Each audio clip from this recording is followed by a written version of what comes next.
Hello, hello, my friends. It is Hondo, and welcome back to the Knights of the Nerd Republic. You know what to do, and stay profitable.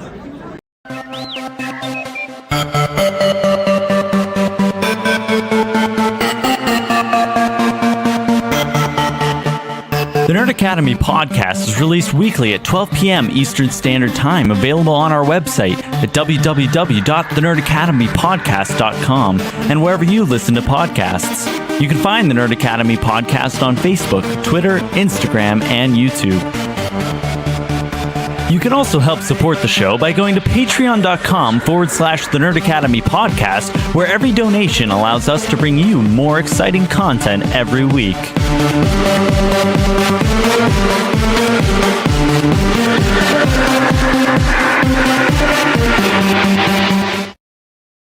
Hello there, and welcome to the first ever live episode of the Nerd Academy podcast. This is Knights of the Nerd Republic. I am your host, Jared the Dark Jedi Bachman Stubbs, and a little bit of preamble before we get into what is going to be a complicated, to put it plainly, show tonight. We're going to be talking about Alex Jones and his appearance on Friday Night Tights, the Fandom Menace podcast, live stream series, whatever. And I want to make one thing abundantly clear up top. I don't take doing this episode lightly. On some level, it's low-hanging fruit. To kind of go after Jones and make jokes about him, and they're putting chemicals in the water that turn the friggin' frogs gay, and that be the beginning and end of the conversation I want to try to have tonight.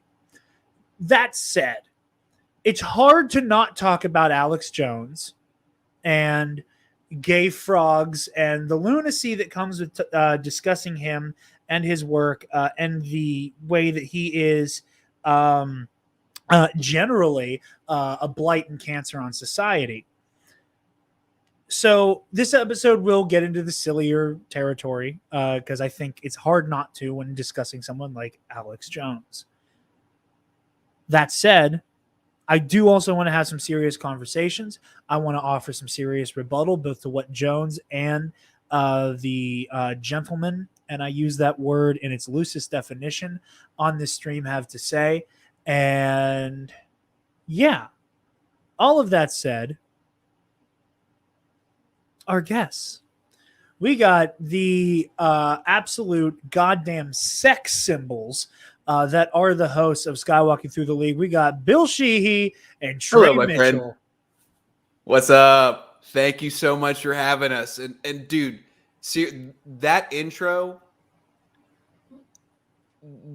I know Trey knows this. I'm always 99.9% of the time silly, let's make a joke guy. But like after watching that, I watched a little bit of it to like try to understand what this is. I came away a little bit more scared and like having a couple more there's obviously things to laugh at. There's always things to laugh at, but like I came away with this a lot more worried about the connections between the Fandom Menace and Alex Jones and the right wing, like the alt-right Proud Boy-esque line of the right. But yes, thank you for having me. Speaking of connections, I was watching Aladdin. Did you guys know Jim Cummings is in that movie? Yeah, he's the main guard. Yeah, that's crazy. Didn't know that until I watched it, and then I was like, that's Hondo, man. Mm-hmm. So just kind of going off your intro, but yeah, Alex Jones is. I remember in high school, I brought a speaker to class, and I put it in my backpack, and I had an Alex Jones soundboard, and I would just like press the buttons on the soundboard and like make Alex Jones talk during class. So that's my Alex Jones connection. But he's obviously like a big threat to society as well. So it's a real mixed bag with him. It's like he's a really easy person to kind of like joke about, but then like people actually listen to him. So that's his secret weapon. That is truly his secret weapon, is that he is able to hide behind the absurdity. Yeah. You know, because when you ask anybody, like a random person on the street, you know, about Alex Jones, what do you know about Alex Jones? Yada, da, da, da. Their response is typically going to be something approximating gay frogs, doesn't think Sandy Hook happened. Right. And it's really easy to just dismiss him out of hand and poke fun at him and make fun of him for the ridiculous beliefs there. And because he is dismissed out of hand by so much of the mainstream, he's able to hide behind that. He's able to use the fact that he's a joke as a shield. And you know, I too, like I've said it on the internet and on these podcasts. I've said it 1,000 times, and I'm gonna say it 1,000 times more. Some people are super into true crime and find certain serial killers fascinating. I don't get it. My true crime is the alt-right. I cannot get enough of learning about them. Do you watch Jordan Klepper, the guy from The Daily Show? I've seen a lot of Klepper clips. That's my thing. I love watching him go to like Trump rally. Like that's like this that now that like there's a president that's like, I would say a little bit more stable than Donald Trump. Like the sad thing is like not seeing him go to like the Trump rallies anymore. Like I'm almost like nostalgic for those videos just because they were so funny, but they're so scary at the same time. It's okay. Donnie's going to run in 2024. They're going to be back. No, it's okay. 100%. I had a panic attack like the day after the election because it looked like it was going to happen again. So I am mentally preparing myself. Not even the day after, the night of, it was like he was winning.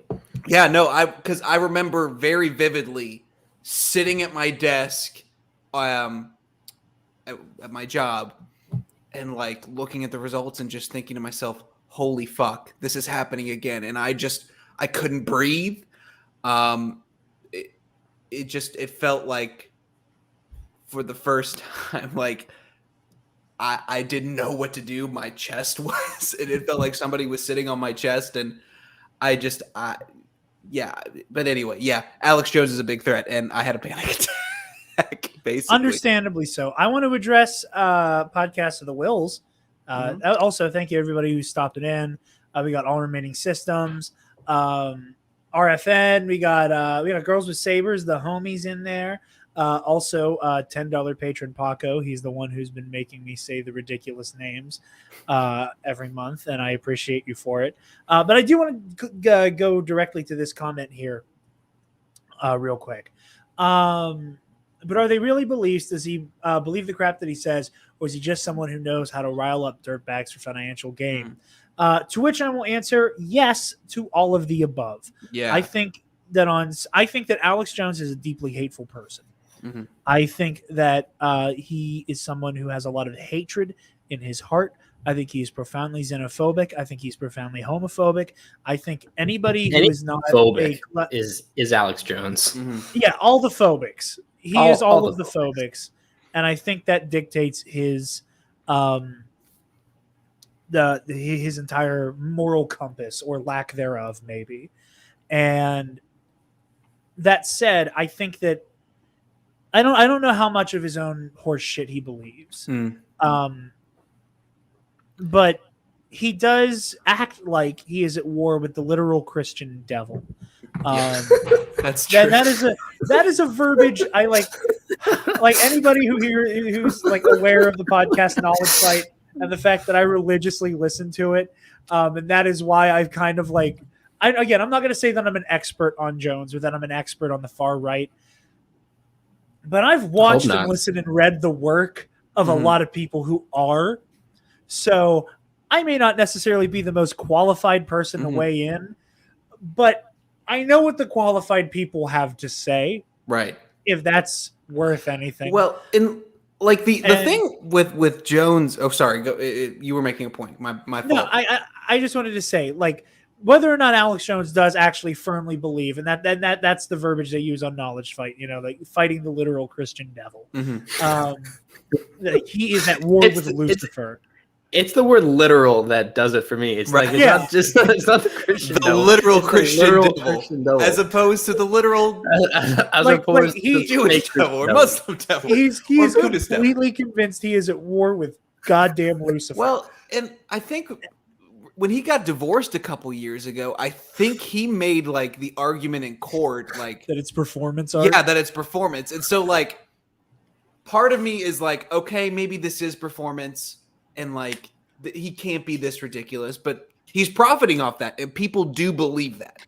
And then like if he does believe it, he's doing the exact same thing. He's just doing what he thinks is right. Like it's just both are profoundly scary. And like it just I don't under fight of it comes it does. It really does. And like it's funny to me because like the first introductions I had to Alex Jones were not like Gay Frogs. He went on like Piers Morgan a couple like when Piers Morgan was on CNN after exactly. He found him and he's going on a show.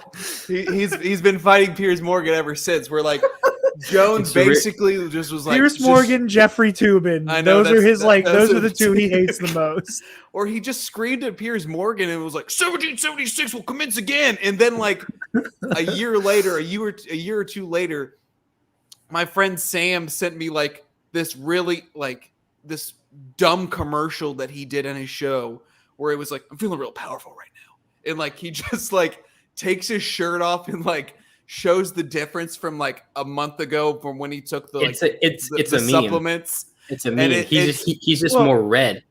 And exactly. And one of my favorite Alex Jones moments that I discovered recently through Knowledge Fight, there's an older Knowledge Fight episode as well. It's like in their first 40 episodes, or first 50 rather, I think it's 42. There's an episode where and I only looked this up because recently on air he just fucking took ivermectin to prove a point. The horse paste. That is not a proven cure for COVID. I'm just gonna say Someone that tell loudly. Joe Rogan. Yeah. Oh, that's another thing that we're going to talk about in this when we like get to the stream itself.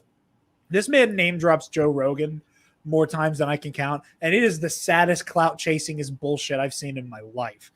I've never met a sane like a smart person who like casually uses Joe Rogan as a reference in conversation. Be like, oh yeah, I listened to Joe Rogan. My opinion of you has immediately changed. And Jared, I love hearing your stories about like people that you get at the bar because like I have an example of a person who like when I was a bartender, he would like say like, you know, I really like that Joe Rogan. And I'm like, oh my God, I don't like you. And he's like, what's the matter? And I'm like, I wish I knew things the way that Joe Rogan thinks that he knows things. Like that dude, like he just has all the fucking just confidence to just like say, yeah, I've researched this a lot and I've talked to a couple of doctors when he's talked to like a shaman at the end of his street, which like, yeah, it just, there are like, and I will admit there have been like, I'm a big Kevin Smith fan and I listened to Rogan's episode with Kevin Smith. And I think that Kevin just talks for hours and like I like that and like I enjoyed that, but other than that, like Joe Rogan's a good interviewer, but he doesn't fact check, he doesn't do anything. He just whatever he Joe says Rogan goes. is really he good at disagrees with facilitating everyone. another person to say more things, right? And that is why he is as dangerous as that's why Joe Rogan is as goddamn dangerous as he is, because like if the only people Joe Rogan ever had on his goddamn show were your Kevin Smiths and your Kanye Wests. And like he did a great episode with Eddie Izzard, a trans comedian whom I love. Like, I wouldn't have a problem with him being the dumbass meathead that he is. But while he's having all those cool people on, it's Alex Jones and Ben Shapiro and actual like race realist believes in like you know, your skull shape dictates your IQ. Race realist Stefan Molyneux, and like the most dangerous those are the dangerous people he has on his show, and those are the ones that will outshine and outrating every hey, it's two guys who like to smoke pot and talk about comic books. I think the most dangerous thing about Ben Shapiro on Joe Rogan is been talking about how dry his wife's Nick, funny Jesus Christ. That's a good comment. Damn it, Nick. Did you guys ever see Eric Andre goes to the Republican National Convention? Icon. And he begs Alex Jones to have sex with his wife. Dude, Well, he thought he was from the Daily Show. That's the funniest part to me. He was like, he thought You're this the guy was from like, Daily Show. you're from the Daily Show. so okay. My favorite Last video. thing. Let me in. That said, I think we are ready to jump into the stream a little bit. Oh, God. That's what she said. I don't want to. To save us all some brain cells, I have. Oh God. I originally had notes all the way up through the beginning of the stream before his arrival. However, I'm just going to jump to 48 minutes where I have noted here, he's here. He's come. The most It's like beautiful man in the it's world, like goddamn the Poltergeist. quartering. Like they're here. I have some I watched this segment or this part of it before we started. I have some notes. They all I look just wanna the say same. real They're all quick- the same person. Mm-hmm. Before we get started, I just Like want to call attention to Duck a couple Dynasty. things. One, check out the badass overlay for our live shows that Pete Fletzer made. I love it. I'm upset by the fact that I'm completely covered by my own logo, but it's fine. You got Wazowski'd, my dude. I got Wazowski'd by our logo. I can't believe it. Other thing, for those of you who are familiar with or watch the movie Trivia Schmodown, look me in my eyes and tell me this Ryan Keenel, or however the hell you pronounce his name, dickhead, doesn't look like MAGA Mike Kalinowski. Nice. He looks like Mike Kalinowski with like incel little dick disorder. Anyway, Oh, he has it too? Okay, cool. yeah. Okay. Yeah, I also have Okay. that. Me too. Same. Yeah, it's like literally I get here and the first thing that happens is the local school. Didn't the guy talking like Okay, here we go. admit that he just fakes everything? Like, go over DeSantis. Isn't his name Ryan? California beat me here. Damn. The quartering is the one who gives the game. Can you pause it for a second? I want to make a point real quick. Okay. So Also, chat, let us know how well you can hear the audio from Right. the Friday Night Tights stream.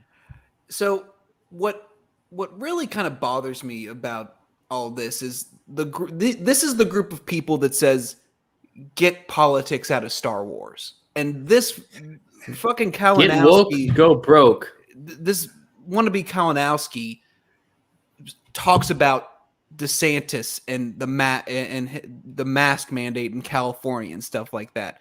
These people are hypocrites, like just straight up hypocrites. Like keep what No, your you don't understand, Bill. It's only political when they're not white, queer, have a vagina. That's true. That's when it's political. That's what I forgot. That's I completely forgot. You're so right. Like I think all these people are frauds. They're hacks. They're profiting off hate, and they don't contribute anything helpful to the discussion ever.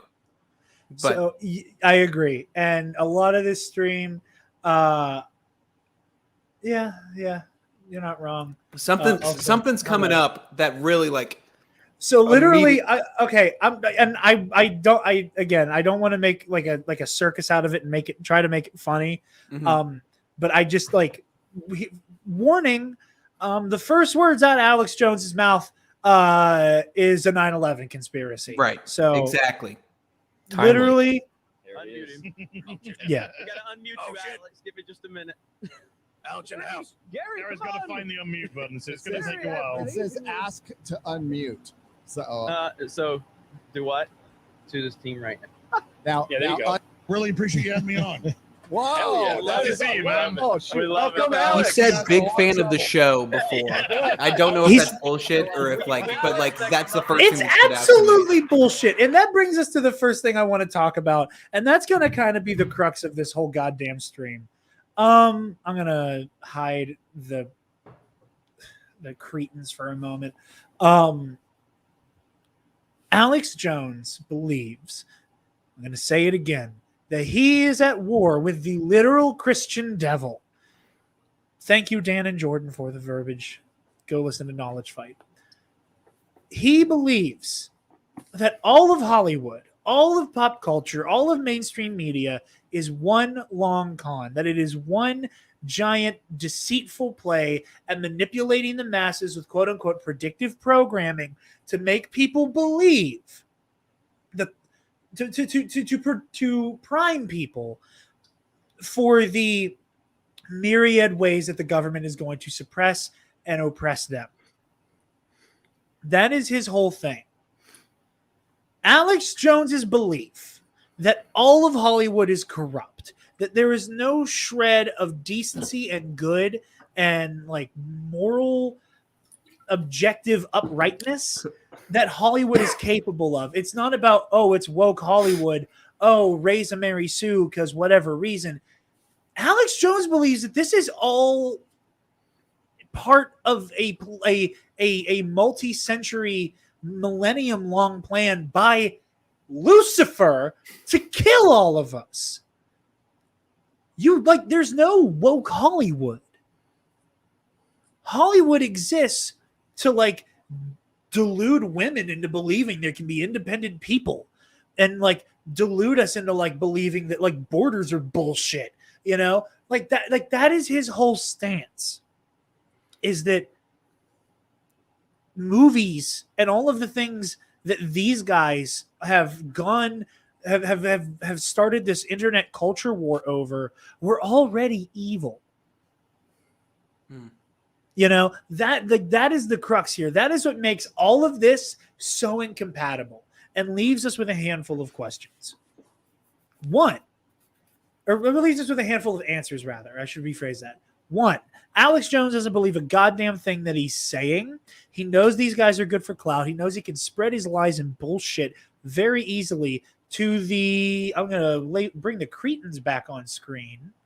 There's a Cretan watch right here. Look at all Cretan watch right I love here. how there's a very diverse group of white males. Yeah. Always. How many viewers do they have? 251,041. That is how scary. many people. That is how many people this stream has reached. And that is why I will respectfully say to anyone saying, oh, we shouldn't be platforming him, he has the platform. It's already happened. There's no putting this genie back in the bottle. All we can do is try to offer rebuttal to it. So, either Alex Jones doesn't believe a word he's saying and he sees this as a great opportunity to spread his bullshit. Or, at some point between, Jake Skywalker, I don't like the sequel trilogy, lunacy, between the birth of the Fandom Menace up to now,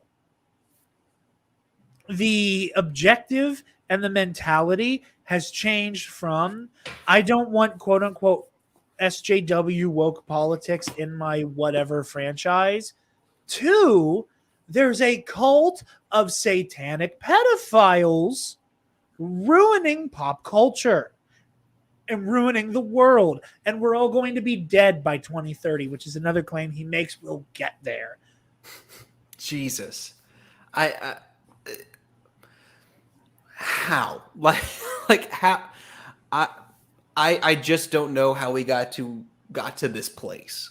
I'm gonna hop over to chat for a minute. We'll keep speaking. I just want to make sure people's comments come through. It just, there's always been aspects of the Star Wars fandom that has been, it started when the Phantom Menace came out, where it's just been, well, this isn't my Star Wars, but how quickly that not my Star Wars. I'm interrupting for one moment, go Bill. ahead. No, it's all good. Nick, that is the quartering, and he is wearing a Sonic hat. But don't you worry. If you're worried about Mario, right in here, Geeks and Gamers. Okay, well, I'm in too tight now, and that's not going to work. I for some I've reason been there before. Thought I could stop it, Bill. Over here on Geeks and Gamers little shelf, is a little Mario plushie wearing a MAGA hat. It's MAGA Mario. Build the wall. Anyway, My least favorite skin for Mario, personally. Honestly, that's my least favorite one from Mario Odyssey. He throws Cappy and it's just a MAGA hat. But also, yeah. I would love to see Satanist. Why? They agree on everything. Well, here's the other thing about. I thought it said Ron DeSantis. I read that wrong. Satanists. Wait, Trey. Same thing, Trey, you found something here. Hold on. Wait. Ron DeSantis? Does Satanists? I swear to God, I thought that said Ron DeSantis. Hold on. This is governor. bigger than all of us, man. MAGA Mario. MAGA Mario. That may or may not be my girlfriend, whom while we were on a day trip this weekend, I almost made her crash the car because I kept going, "Oh, it's me! I'm building the wall. Stop it, steal." So let me ask you a question. I've been watching a lot of The Sopranos recently. Would Tony Soprano vote for Donald Trump? I don't want to talk about it. Okay, we're back to the Cretans. Everybody take a drink. I think so too. Yeah. Trump hats is a gabagool. Fine, so I think we're okay with the hello bit. Well, it's good to be here with you. Thanks, man. Good to have you. What papers does Alex Jones have? Those are all his documents. That is blowing my mind a little bit. The first question is you have to disassociate from geeks and gamers right now, as Hollywood people do. So are you prepared to do that right now? Absolutely. Alex, I have been a fan of yours for a long Absolutely. time. Okay, Yes. I just want to get this on camera here. Art Bell. I've been a fan of yours for a long time. Mm-hmm. There it is. Again, if anybody is coming to watch this on the replay or is like watching live, I need you to know right now, if he truly means that, how disqualifying every opinion he has for the rest of his life is. Here's the thing. If you're a longtime fan of Alex Jones, you have been around for, and again, they talk in this about all the things Alex Jones has gotten right and how he gets everything right. Here's a quick list I have in my notes here. He has claimed pretty much every year since he has been on air for 20 years that at any moment now we are going to go into martial law. This past September, at the same weekend that the My Pillow guy, Mike Lindell, was having his cyber symposium that was going to have irrevocable and undeniable proof that the election was stolen. He said the Saturday during that cyber symposium, Alex Jones said we were going to go into martial law and that Biden was going to basically have what could only be compared to Nazi Germany. Well, it's almost the end of September. We're halfway through August rather, halfway through August. We're a month later, no martial law. He predicts financial collapse anytime that a Democrat is in office, because that is one of 800,000 different ways they will begin martial law and then begin the collapse of American society as we know it. He claimed some years back that FEMA was going to completely take over the state of Texas. Last I checked, unfortunately, Texas is still its own state with its own powers. He has also claimed that he himself, in his youth, used to be a Satanist. Now, what the hell? Anytime you also... No, here's the thing. He also, at several points, talks about his youth and how that would be incompatible with the Satanist plot line, as it were.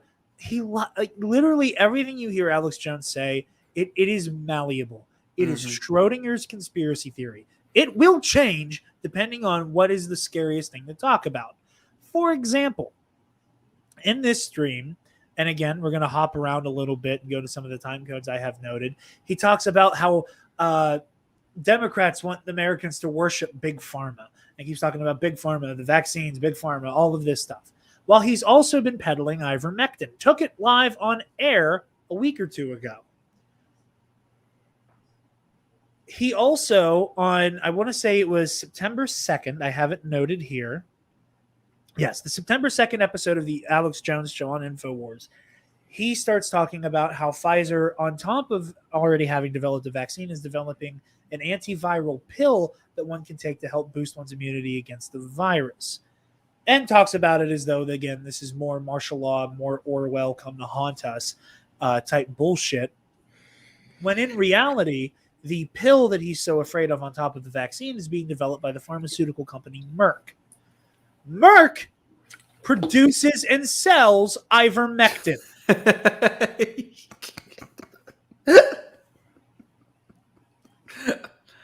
So if you were to ask Alex Jones where he gets this ivermectin from, I can only assume that it's falling out of the motherfucking heavens into his lap. Oh my God. And it would make sense because he also claims to have personal conversations with God via visions and other types of divine interventions. No, I believe that. He thinks he's having it's the amphetamines. It's all the drugs and the ivermectin. Mostly the ivermectin. Yeah. Yeah. Oh, I mean, again, what I was getting at earlier was there was one episode, I believe it was in 2014 when he did it, episode 42 of Knowledge Fight, if you want to go back and listen to it. He put a bunch of his like weird ass supplements he sells in his store on a burger and fucking ate it. I kind of respect that. Like he just put like B12 and his like he literally put his money where he literally put his money where his mouth is. Oh my God. I'm not saying this is like I wish Alex Jones would die, but it is a miracle, putting that loosely, that this man is still alive. Yeah. I mean, you just look at it. He's a real unit. Yeah, that is a AJ one. Yep, exactly. So anyway, I think what stood out to me in that clip, we said at the beginning when we showed that first clip when he first got in, Alex Jones saying that he is a big fan is probably BS. That dude saying he's a big fan of Alex Jones, I 100% believe, because it's the same playbook. Like that's what kind of like I knew this was happening already, but like seeing this guy that I like know to be like part of this alt-right bullshit saying that like we've been following you for a long time and we're big fans.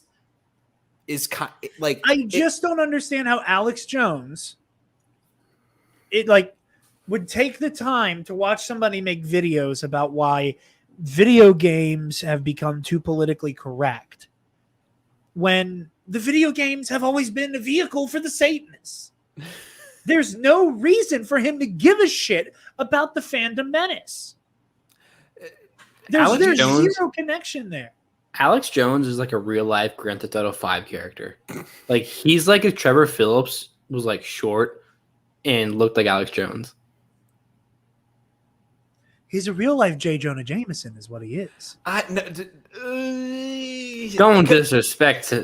But Jonah here's the Jameson thing about here's the thing about JJ. Like when like the time came, like he did not sell out Spider-Man. Like J. Jonah Alex Jameson Jones would not vote for Donald Trump. Alex Jones 100% would sell out Spider-Man. Like that dude has no moral compass. Yeah.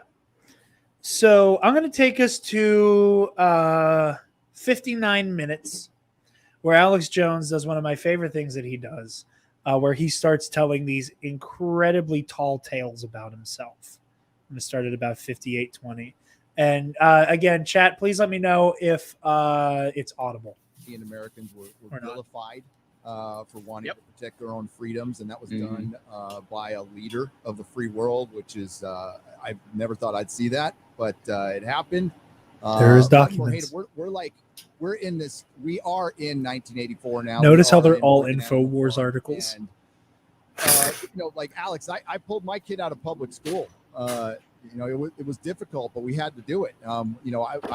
I used to live in San Francisco. We were in the San Francisco school system. So I was seeing this shit, a year ago, 2 years ago, that Antifa teacher, there's 1,000 more like that guy in public schools. And it's just Are you creeping kidding? into There's everything. probably 10,000 in California and probably 5,000 in Texas and 5,000 in Minnesota. I mean, they're If you fancy yourself a news broadcaster, you don't get to make up fucking numbers anyway.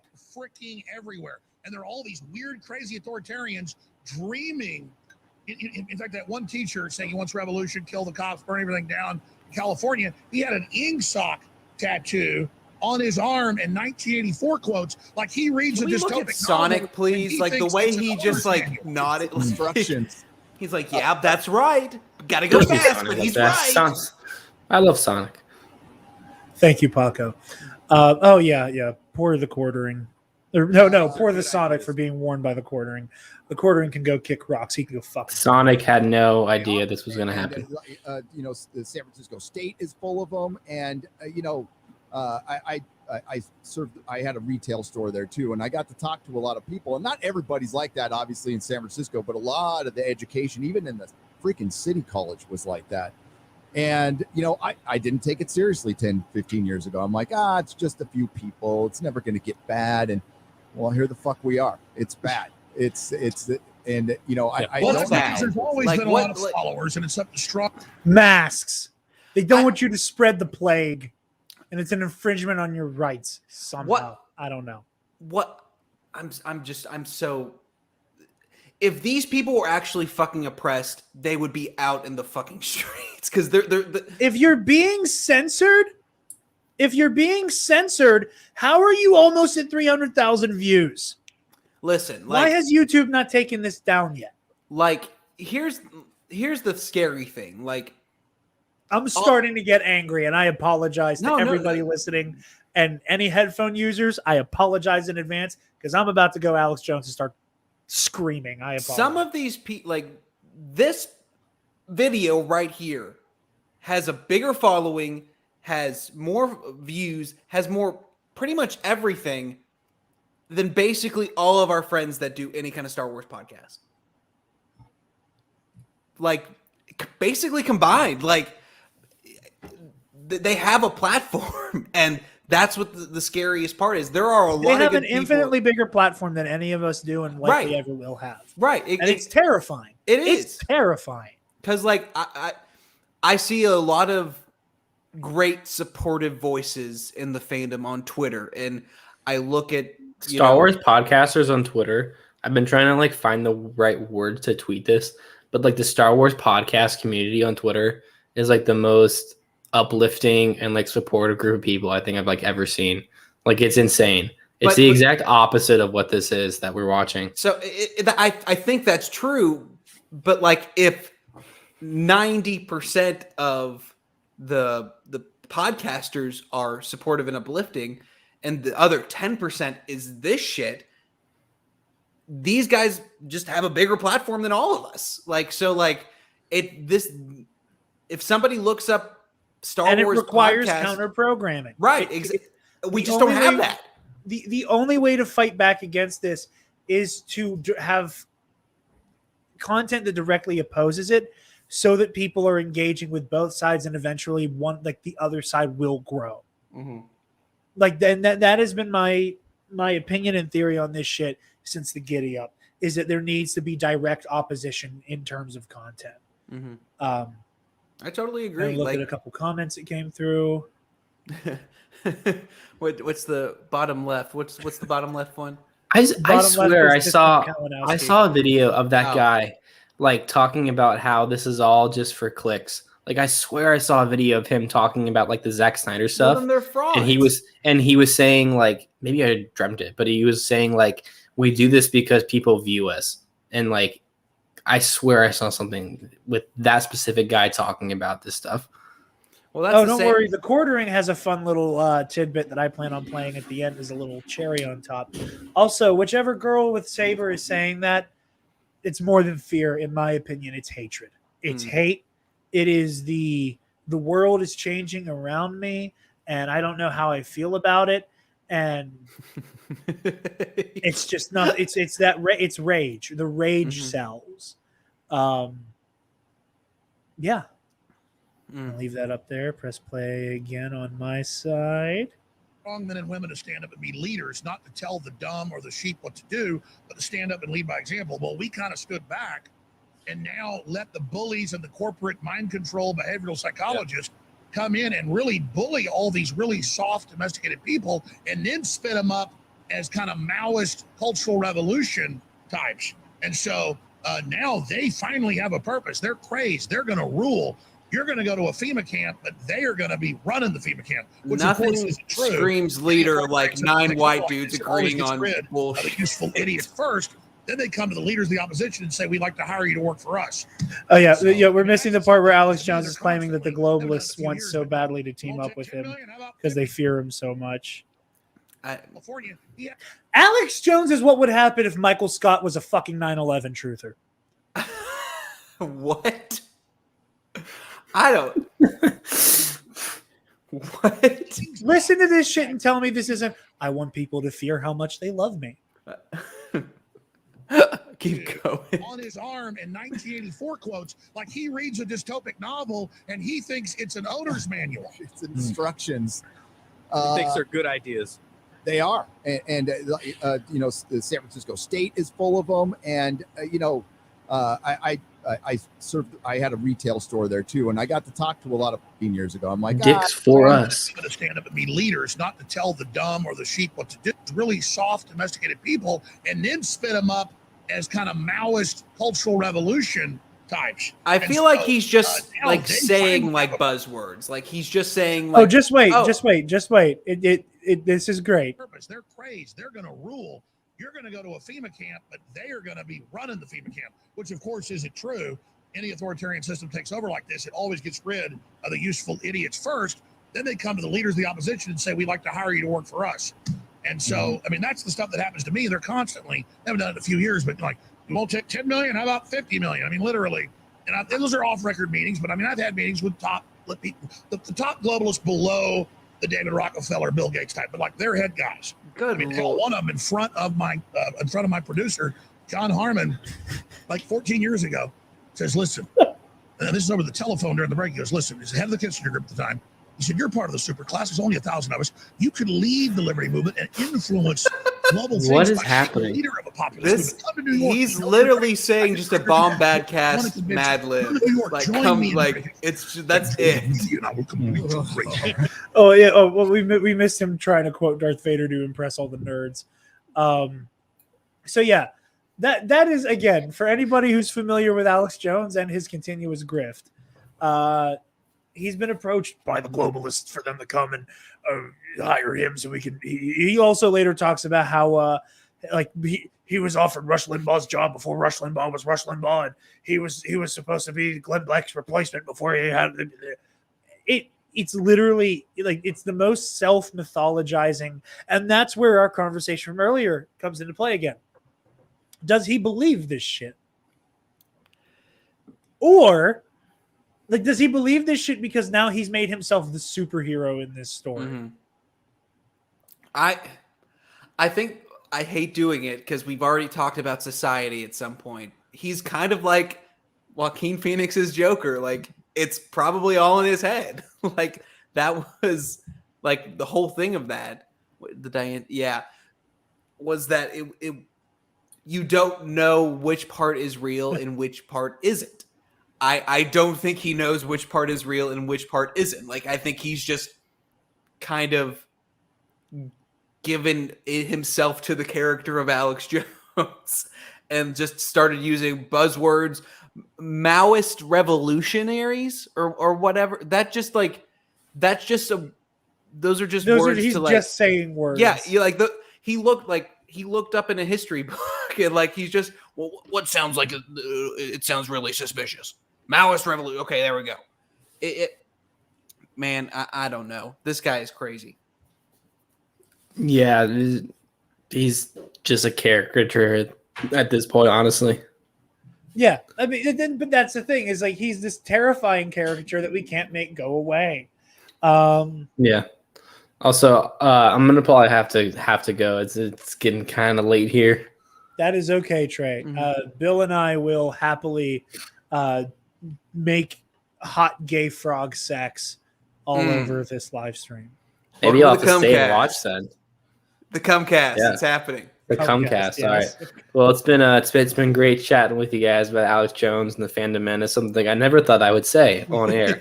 So No, hope you have a great night. Real quick before you leave, I just want everybody to hear the story about how I found out about this. I get a DM from Pete Fletcher at 6 a.m. last Friday. I woke up at 7 to make sure to help my little sister get ready for school. I look at my phone. I'm like, oh, what Pete DM me? And I open it, and it's literally a screenshot of just this shit, like just the grid with Jones in the middle. And I'm surprised like, Star Wars Theory wasn't there. I can't say you're wrong. He was like, wait, or no, I'm lying. It was Saturday morning. And I was getting up to record Number One Contender. And he sends me this. And it's just Alex Jones was on a live stream with the Fandom Menace.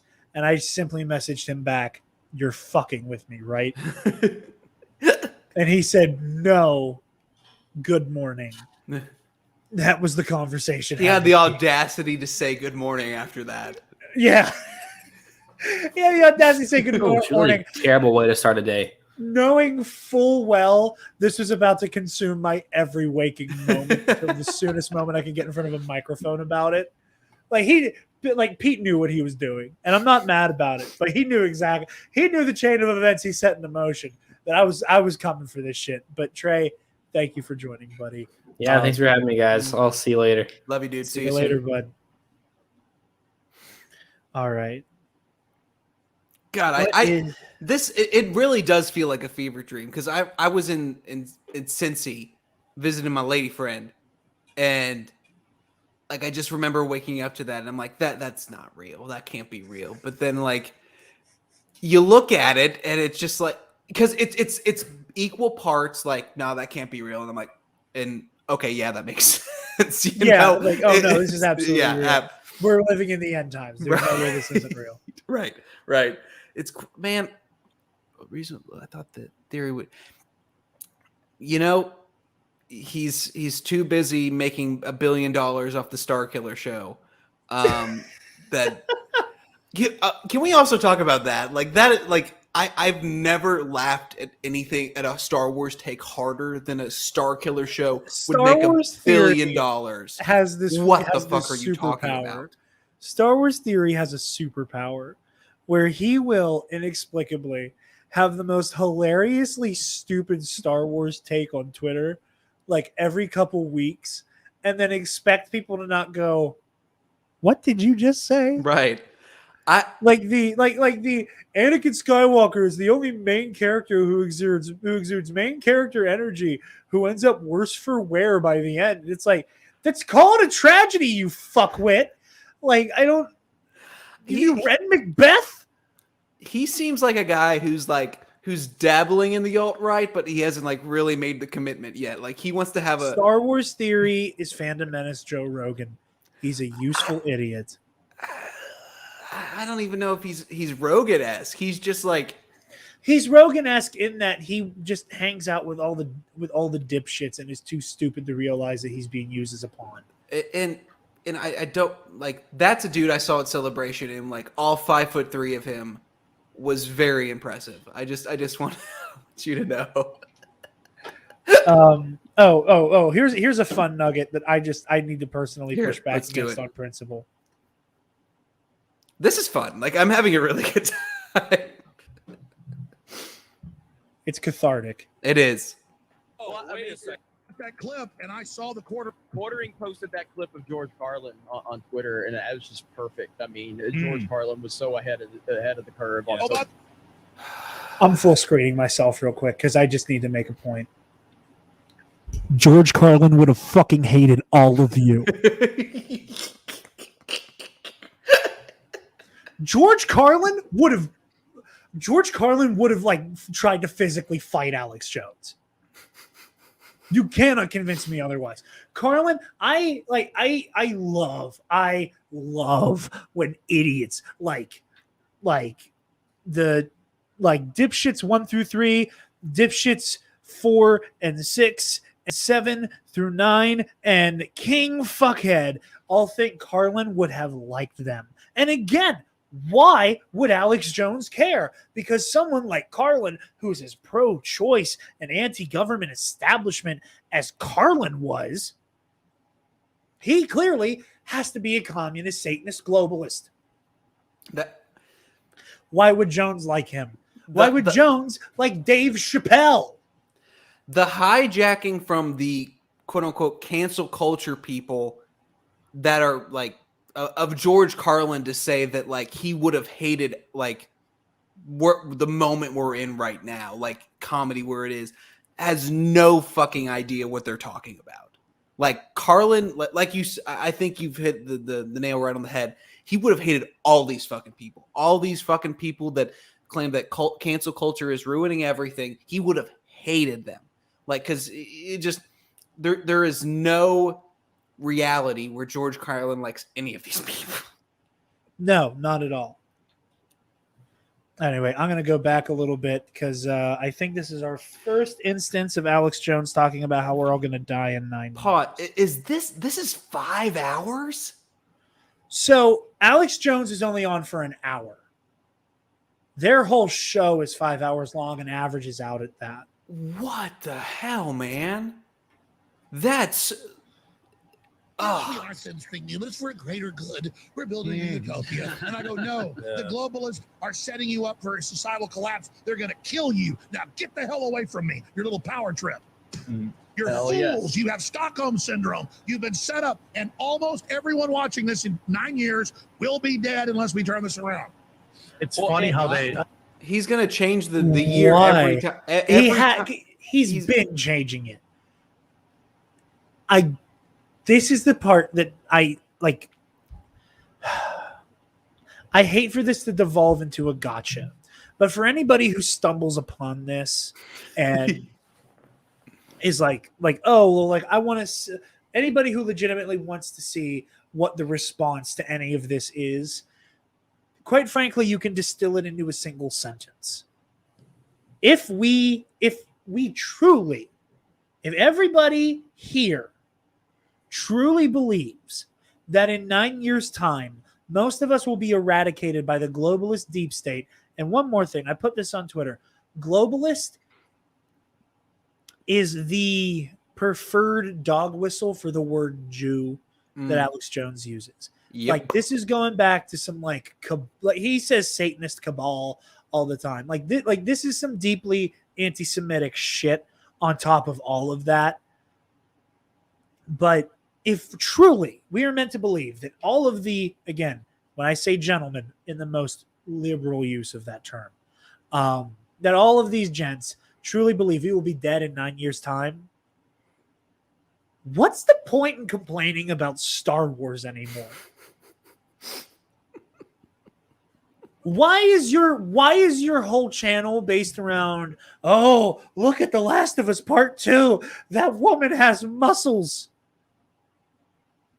If we're going to be dead in 9 years because the globalists are going to wipe us out in some giant mass casualty event, I think that might be more important than whatever SJW superhero movie's upsetting you. Nah, the sequel trilogy's main hero had a vagina, so I think it's much more important than whatever this globalist cuck ring is causing. So there you go. Yeah, clearly. There you go. Taylor, I did not watch the whole thing. I watched the Alex Jones part. I told y'all before, I couldn't. I watched the Alex Jones part 3 times, and the first thing he said, the first thing he said was that 9/11 was a deep state globalist. Yeah, because I was like, I can't. On September 10th, and he got brought on. He's like, oh, coming to 20 years tomorrow, Building 7 taken out by the CIA. He's like, I'm not saying all of these attacks happened without like what it would like there isn't truth to it, but like the CIA is involved in all of it. if there was ever a moment to say, "Sir, this is a Wendy's," it was that. Yeah. Moment. Like, what are you doing? Like this. It's supposedly about Star Wars. Once again, the people that complain that there's too much politics in Star Wars, all the SJWs, there's too much. Like, to start off with that is not just like Here's another profoundly thing, though. hypocritical. Here's another thing that's like so incompatible with his whole belief set. And like it's really responding to the Girls with Sabers comment right here. I don't know what he thinks of George Lucas. Because recently something happened where there was like some type of it was the pill. It was they're going to make you take a vaccine and the COVID pill. He takes a beat and he goes, "Ladies and gentlemen, THX 1138 has arrived," and it's like, what? Like, what's great your sound opinion? or What's your well? Because no, that's I know. But for those of you unaware, it's like a science fiction dystopian movie. It was George Lucas's first movie. He did that, then American Graffiti, and then a little indie flick known as Star Wars. Heard of it? Yeah.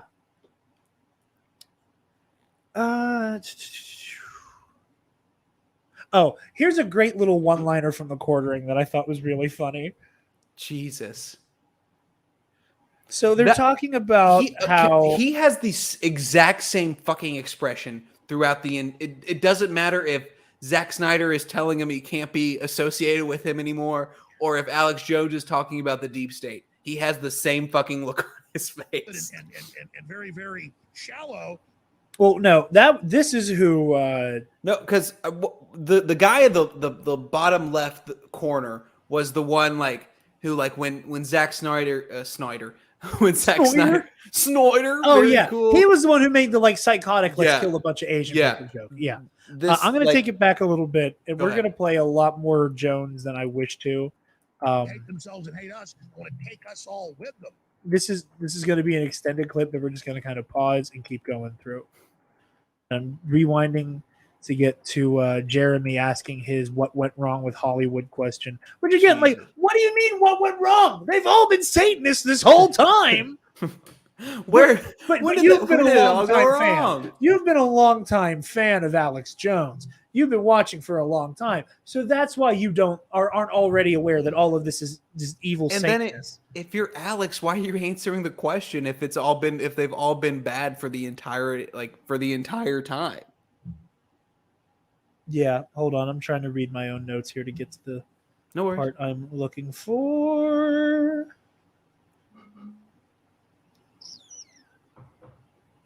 $125. Okay. Question for someone and I love that. And yeah, I mean, the one thing a lot of us, kind of what we talk about here on this show and what our world is the wokeness of Hollywood and everything. And the question I get asked, and all of us get asked, my God, in your perspective on this, where did it really start? Now, obviously, that's a deep question for someone like. No, I love this window because Alex Jones is just yes, if he believes that everybody here truly has been watching him, that was the moment in his little egomaniac brain where he went, "I've hated them my entire life. What do you mean? At what point did it go wrong?" Oh my God! Really start to show the cracks in the wokeness of Hollywood, in your opinion? The cracks in the wokeness? That is a really good question. You guys should. That is a really good question. Host my show sometime. Your whole roundtable. You ever want to host it? 200 radio stations, you can't cuss. But if you guys ever want to come host a show, you'd be a great roundtable to do it. I'd love to have you do it and plug your shows. Yeah. But to try to come up with an answer to that, I don't want to give. That's a complex cultural question, and so it's really hard to give an accurate question. But I would say Hollywood was already collapsing by the time Obama got there. Emrys, here's the funny thing. I need to interject real quick. The great thing with Alex Jones and how his grift has evolved over time was he believed that George Bush was a part of the evil globalist agenda. That George Bush was like a neocon and didn't believe everything that he was saying. That's the thing. It wasn't until Trump and he realized the amount of people he could grift off of the MAGA movement that he somehow became like a proud Republican.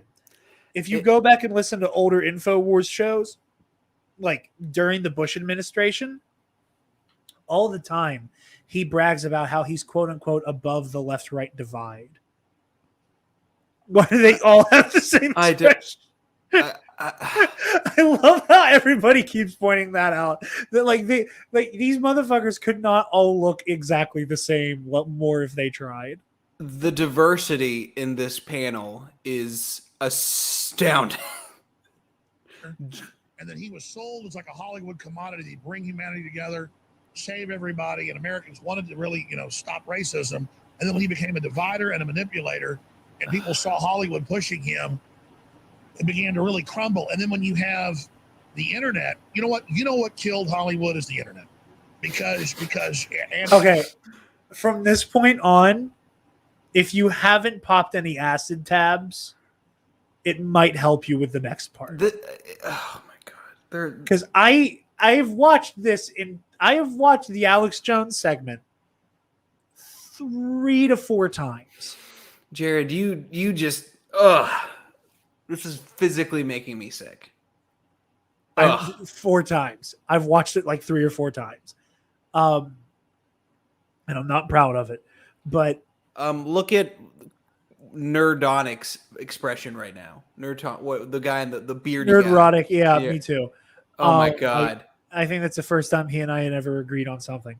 Buckle up, because this next part I don't understand what he's trying to say at all. Mainline television, because they could never.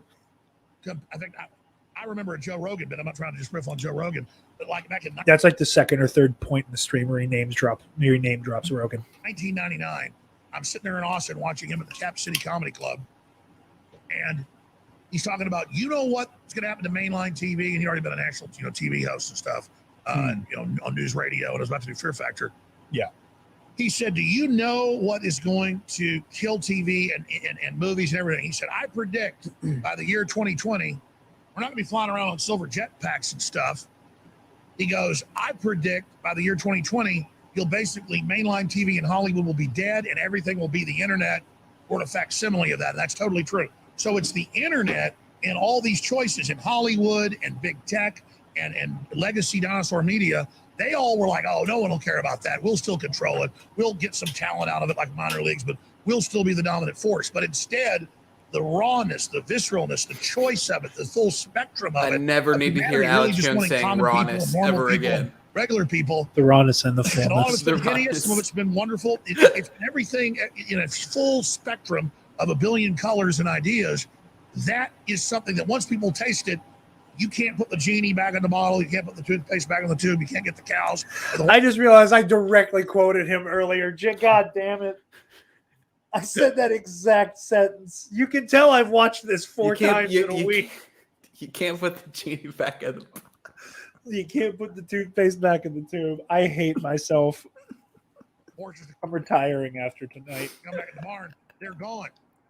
And so that's how this works. And so as they ignored the internet and were arrogant, it was already taking over. Anti-globalism was already one of the main veins. It was already, people were being warned. So now their memories are longer than the globalists think because it's subconsciously there, and now it's coming back to their memories. And so that was killing them. But then with Netflix and with Amazon and all these channels flooding bad productions, flooding bad actors, flooding wokeness, as soon as Hollywood began to realize 5-6 years ago. Who the fuck is that guy?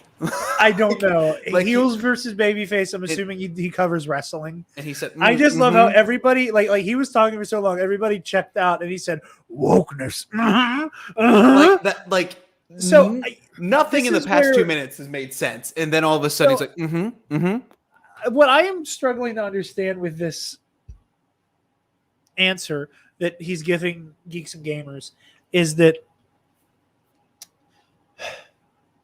what the fuck? Like he's talking about like the internet is what killed television. But then the internet became just as bad as television because Netflix and Amazon did Netflix I and don't Amazon understand what he's become the saying. internet? At what point did the internet kill mainline television? It's still around, man. It's like none of what he's saying means anything. Until But they were just losing wait. control. A day late, $1 short. Then they go, okay, weaponize it and divide and conquer them and make them tune into it because it's political and hateful. But then that drove more people away. And so, okay, we'll take over late night comedy, take over the nightly shows, take over sports, take over the kids' schools, just take it all over. Because they're all these old, twisted, hunchback devils and crypt keepers that literally hate themselves and hate us and want to take us all with them. That's why Soros wants war with China right now. So that was the beginning and end of Hollywood. And then Jeremy's over here like he understands anything that just happened. That's why George Soros wants war with China. And he's like, yeah. I'm going to go complain about more cartoon miners' boobs. In Hollywood realized it was a big burnout, destroyed crater in a bowl with toxic waste, basically huffing poisonous fumes. And then all the drugs, everything burned their brains out. They're just like, this place sucks. The money sucks. The Mercedes sucks. I agree with him. This place does suck. So all the Hollywood people fleeing themselves ran to Canada and Texas and Tennessee and Florida and everywhere else. And so people figured out, oh my God, this is poison. This isn't good. This was used to make us vapid and stupid and very, very shallow. It didn't just die. It became like a negative commodity, like a rotting corpse in your living room. And now it's this reanimated, stinking zombie walking around crapping on itself, demanding, I love you, come back, I give you a shot, I save you with what I released from Wuhan. Braids. It's this soulless thing latching out, trying to suck us like a giant squid into its belly. And now its own tech people are like, we're going to spy on everybody's iPhones and their photos, and they're looking at ours. They're making us give them our iPhone. And my boss told me about my naked wife and my camera roll. Well, wait, I thought I was supposed to be the ruling class. I was supposed to be the movie star. And now they all realize it's empty, total crap, ladies and gentlemen. There's nothing there, and it's not just a zero. Again, Hollywood sometimes wait. Like trash you got to pay to get rid of. And so it's lashing out with a great reset to collapse us and gaslight us and turn us all around. So as soon as their image machine and as soon as they being in love with themselves finally died, it was dangerous because that was their identity. Now they went, well, screw it. We have these battle plans to deindustrialize or release a bioweapon and start killing everybody. We never really went along with this, but actually, since they don't love us anymore, and since we can't mesmerize them, let's just wreck everything and bring them down with us. That's it. It sure seems like, you know what's interesting? I love it. Fantastic. That's the best answer possible. And so that was the best answer possible. Okay, I'm just gonna. Okay, so I'm gonna make the cretins go away for a little bit. Bill and chat.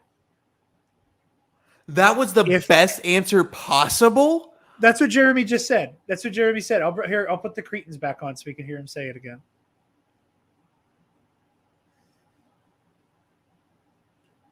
We're going to spy on everybody's. I was supposed to. Oh, Hollywood's their image machine and start killing. I love it. Fantastic. That's the best answer possible. And so go ahead, Jeremy.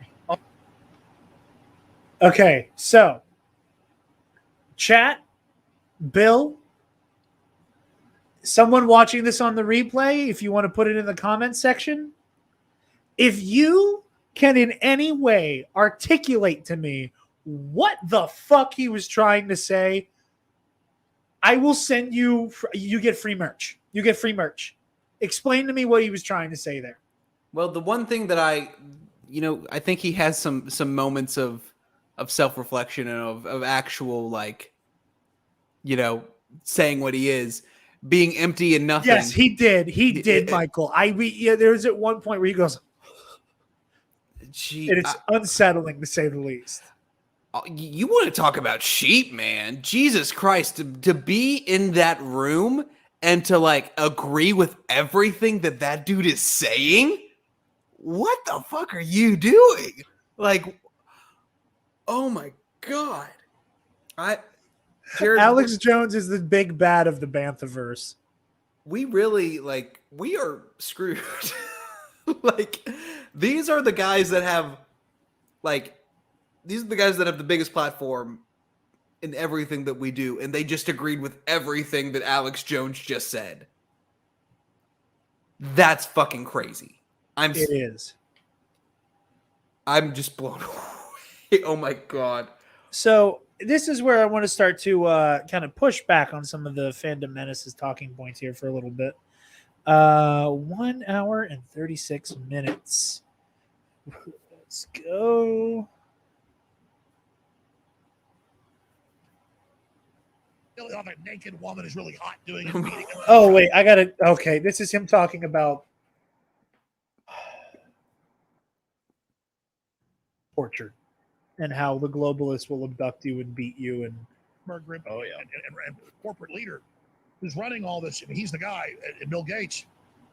He literally says in speeches, "We're going to create incredible anger." He's talking about Klaus Schwab, the former head of the Bilderberg Group, which he also thinks is like Satan Incorporated. Yeah, and with the anger, we will then overthrow the system. We will end capitalism and create a new system of universal income. They cut, Great Reset's cut into, but here they are in private jets and worth billions. They're just promising, the communist overthrow, but they're offshore and then control that while we all become peasants. So they're creating a cultural revolution with a communist template run by offshore technocrat fascists. And so that's why they're trying to make everything dystopic and ugly and lock us in our houses. It's all trauma-based mind control. When the CIA tortures somebody, the first thing they do is lock them up, usually in a cabinet or like in a steel box for a week. I just want to come back real quick and say these guys talk about superheroes and space wizards.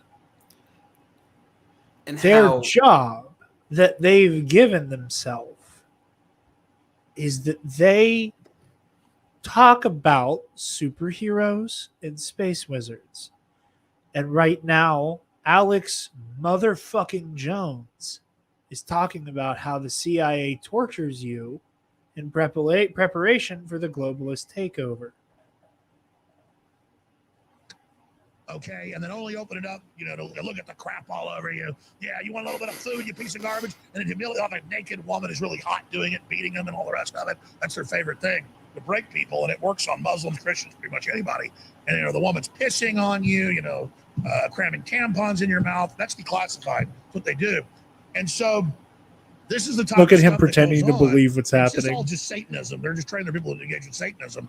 But a ritual covered by this, and men on dog leashes, and all of this. And it's feminists to do it, and the torturers are almost all women. So again, this is all the externalization of their method, when really they're just pedophile devil worshippers that like to rape and murder people. And you're right. So you're absolutely right. You're right. You're right. Excuse me? You're right? absolutely right. You're absolutely right. This is my supervillain origin story. Watching this. Disqualifying. This is disqualifying. If any opinion that any of these men have for the rest of their online public careers is null and void from the moment they did this stream onward. If any of these motherfuckers ever say you can't have politics in Star Wars, women can't be in Star Wars, blah, blah, blah. You had this fucking lunatic on and you agreed with him every step of the way. You claimed to be leaders in this fandom and you fucking acted like sheep when the king of the sheep right here came on multiple times throughout this, like they talk about we just want an escape, we just want something to distract us from the fucked up shit going on in the world, but we can't escape it because everything is politics all the time. Then why are you having him on again? The lunacy of everything Jones is saying being bunk and bullshit stands on its own, but the point of this is to come after the Fandom Menace. And at the end of the day, you have completely disqualified every opinion you have uttered for your entire career in this moment. And I'm going to let this shit ride a little longer. He was arrested for in jail for child abuse twice. Twice. Wow. Yeah. Who? And that's the co-founder of the Sundance Festival. Oh, that's right. Yeah. It's I'm telling you, imagine they've all. So that sounds really bad. And again, there is a boys club mentality problem that Hollywood has. And yes, there is a rampant history of sexual abuse that has happened in Hollywood, and that is not to be underplayed at all. What I do want to bring up is how important it is that you pay attention to who your bedfellows are.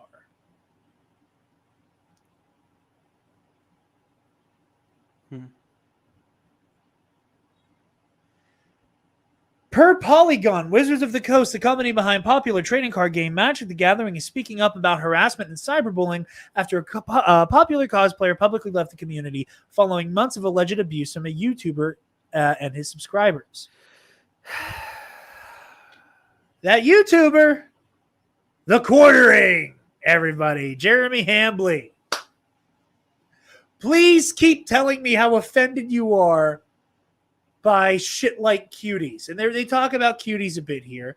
And I'm going to kick the screen share down for a second here so I can actually focus my eyes for a moment. Now,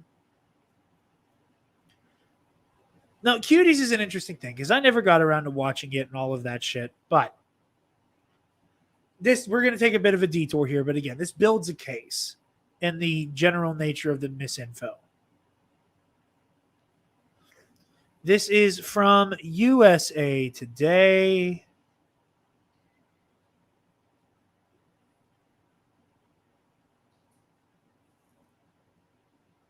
I'm trying to get past all of the ads so we get to the article itself. One moment. All good. Live television, everybody.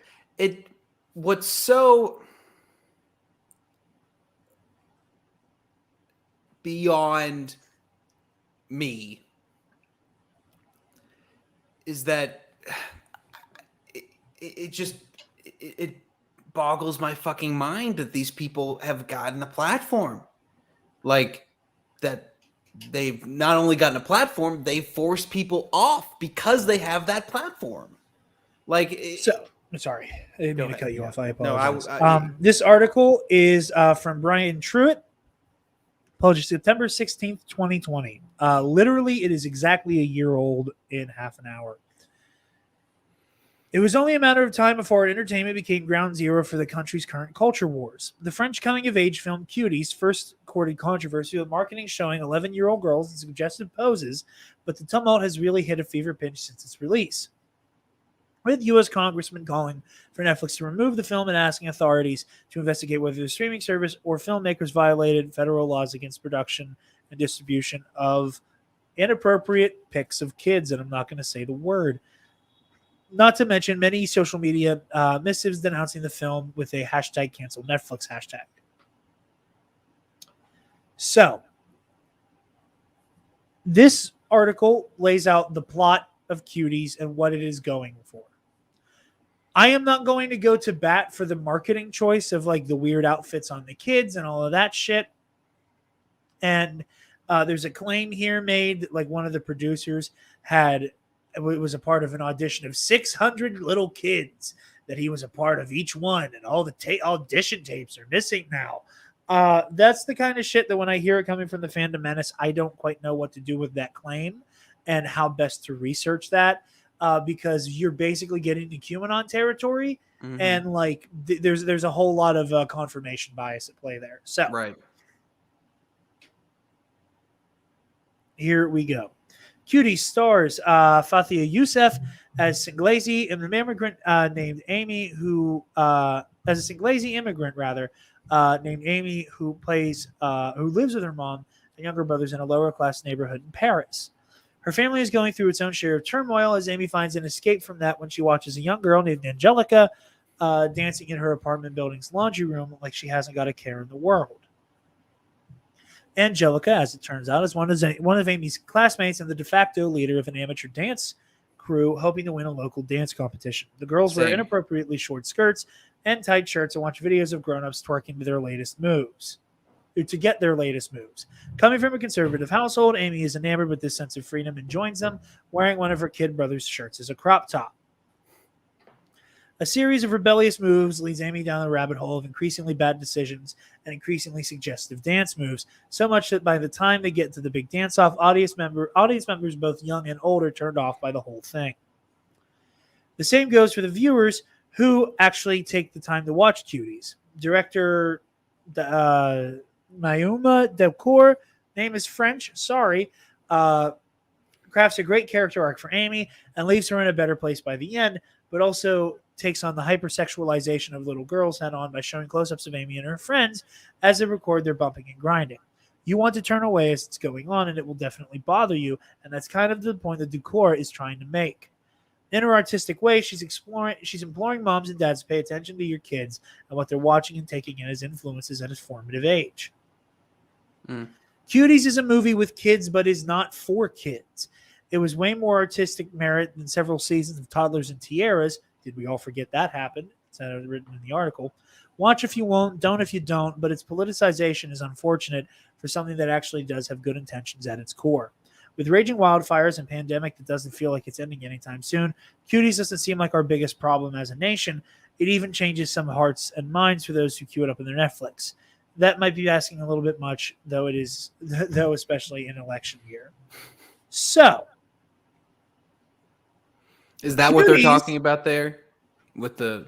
And I'm about to cue the stream back up. Okay. But yeah, they start talking about Cuties and how it has basically become one of the alt-right's favorite, or not like the alt-right. Like there's a lot of well-meaning people who are creeped out by it. And a lot of it has to do with the way Netflix marketed it, which was stupid on their part. Use the drugs. They've all had the supermodels. None of it, and they just get into total darkness and just, what do I get to be a thrill? Okay, I'll rape an 8-year-old, and then that's who they are. I mean, how many Disney executives and Disney directors are given children film directing who have been convicted of raping 10-year-old boys, 7-year-old boys? I could find no examples. I mean, it's on record. Look it up. Dozens of them. This is an army of pedophiles. Yeah, people that work at Disney, people that work at Nickelodeon that are doing these kids' TV shows that are continuing to put these like foot fetish jokes in there with these teenagers like that. Dan Schneider hasn't had a job at Nickelodeon in years. That's not to say his weirdness is okay and shouldn't be indicted and talked about, but he has not had a job at Nickelodeon in years. Legitimately happening. That's recordable. You can look at that shit. And you're 100% right with they want to create anger. Not what people accuse us of. You just want to be angry at Star Wars or whatever. They're doing it legitimately by disappearing the middle class. When you see inflation, when you see the cost of goods right now. Yep. So they're not angry at Disney because Star Wars has SJW propaganda now. They're angry because Disney has single-handedly caused inflation and the erasure of the middle class. But if you were trying to enact any type of social and economic policy that would alleviate any of that, it's socialism and it's evil, and communism is when no iPhone. You can't have both ways. You can't have. Oh my god! Jared, I honestly like. I was expecting to like, I've obviously laughed a lot at all this shit, but like I legitimately cannot believe that they talked about this in a fucking live stream, like, and just went along with it. Like, just like you said, it's disqualifying for everything they ever do ever now. Like this, like, granted, none of their careers up to this point haven't been, but this is, I mean, no, but like, oh my, extra God. Disqualifying sauce on top. Oh my God. To yourself, how can they be this stupid to keep spending this money they don't have? That you know what it's going to lead to. Well, it's on purpose. Yeah. Look at globalists are at war with stable humans. They're at war with the American system because people will want freedom versus the globalist system. Yeah, and look at Netflix and Netflix and Cuties. That producer, the producer said he interviewed 600 fucking girls for it. They videoed everyone. And then it's a very specific. Coincidentally enough, it was the very final one that came through. And then Netflix defended that and defended it, and anyone that defends Cuties go fuck themselves. And then if you saw behind the scenes footage of that, which they actually put up, you got these girls who were in it fucking crying their eyes out doing that fucking film, crying their fucking eyes out and having. Now, again, I don't know much about Cuties as a whole. Those are one of those, I had 4 days to prepare for this and wanted to be familiar with the content here. And I also have a job. So I didn't have time to like sit down and watch all of the promotional material for Cuties. But right below AZ, we have Mr. My entire channel is dedicated to complaining about the rack of a cartoon child and how I can't masturbate the fucking She-Ra. Do Cuties what? is that was what made the quartering famous. One moment. We're just gonna new window, the YouTubes. Hey, that's us. That's I see me right there. Right there.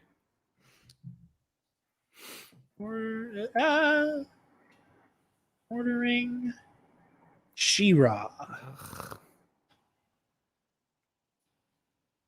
Go watch Hey It's Vadim's video. It's really good. Mhm. Actually, yeah, watch Thought Slimes as well. They have an excellent one. Now that I'm thinking about it, I do think because According's channel got struck down for a minute, a lot of it might be gone, but the coverage is still there. And it is alive and well. So I do recommend Hey It's Vadim and Thought Slimes videos. Vadim and Mildred do incredible content in general, but I highly recommend their coverage of the whole She-Ra debacle. So no, I am not subscribing. The woman who wrote the story, like consoling them, and you got to really ask yourself what the fuck is going on there. Where did the 500 audition names go? Yeah. They call it lesser magic, the Satanist, and it's a system. If they do it in your face, we are now talking about Satan magic. Do you understand? Like, I directly want to talk again because, like, the goal of what we were doing here tonight is that if somebody happens upon this, who watched this shit, who took it in, I just want you to think.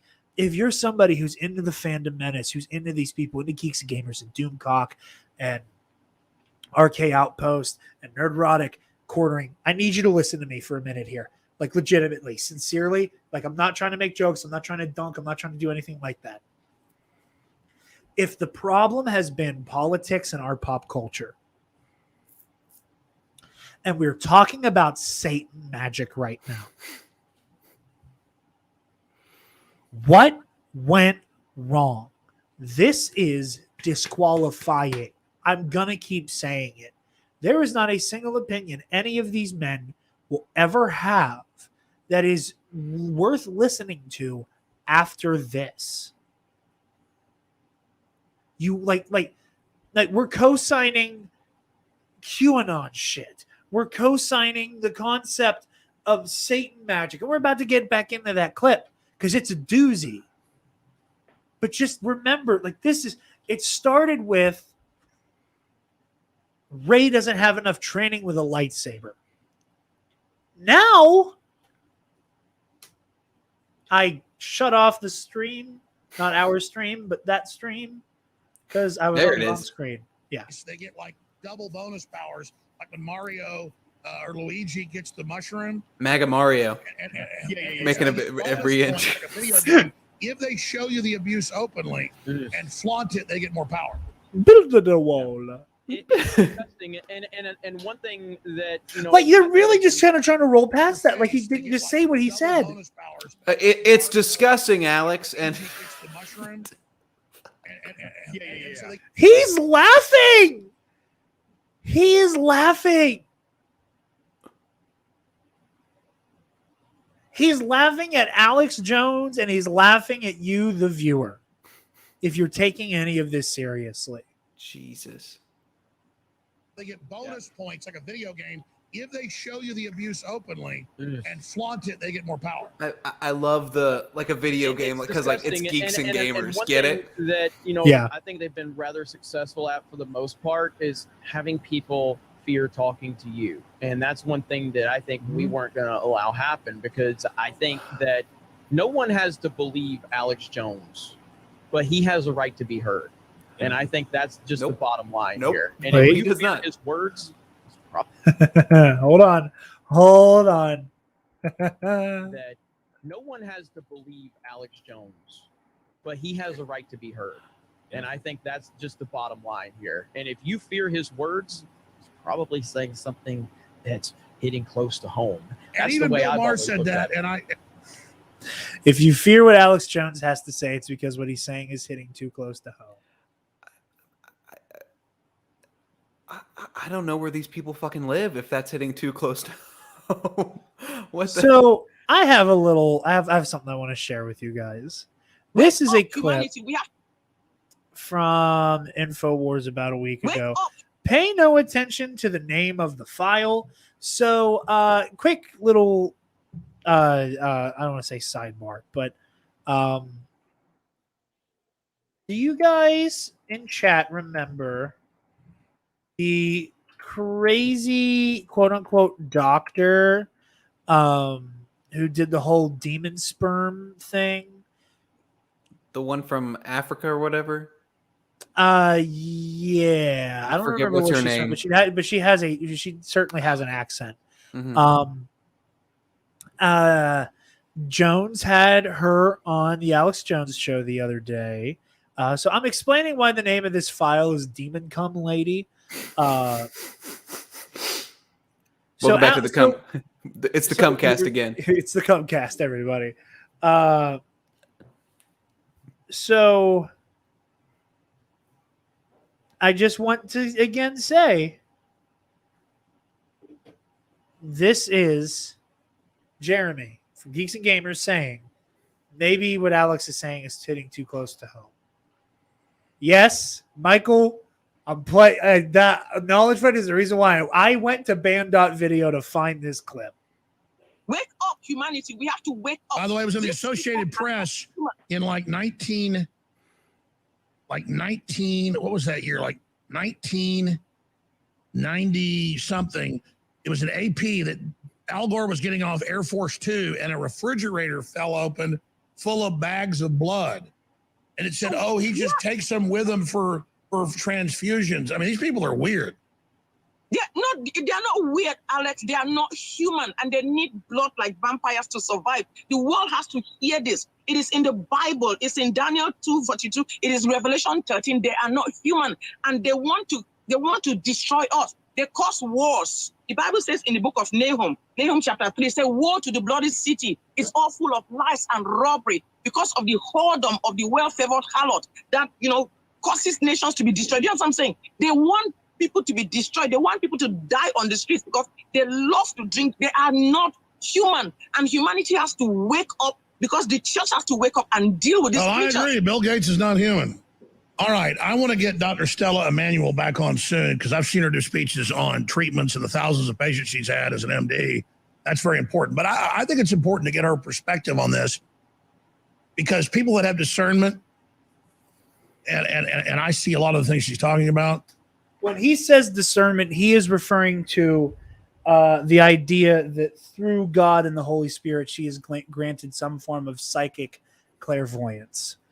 And I see the globalists making statements how they're going to merge the machines and take over our children and take over our bodies.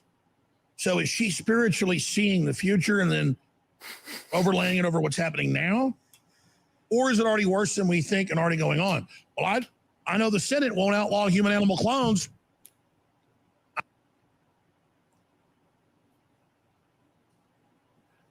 If you're upset by what Alex has to say, maybe it's hitting a little too close to home. I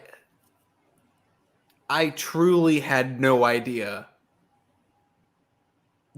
some of the stuff that he was saying until now.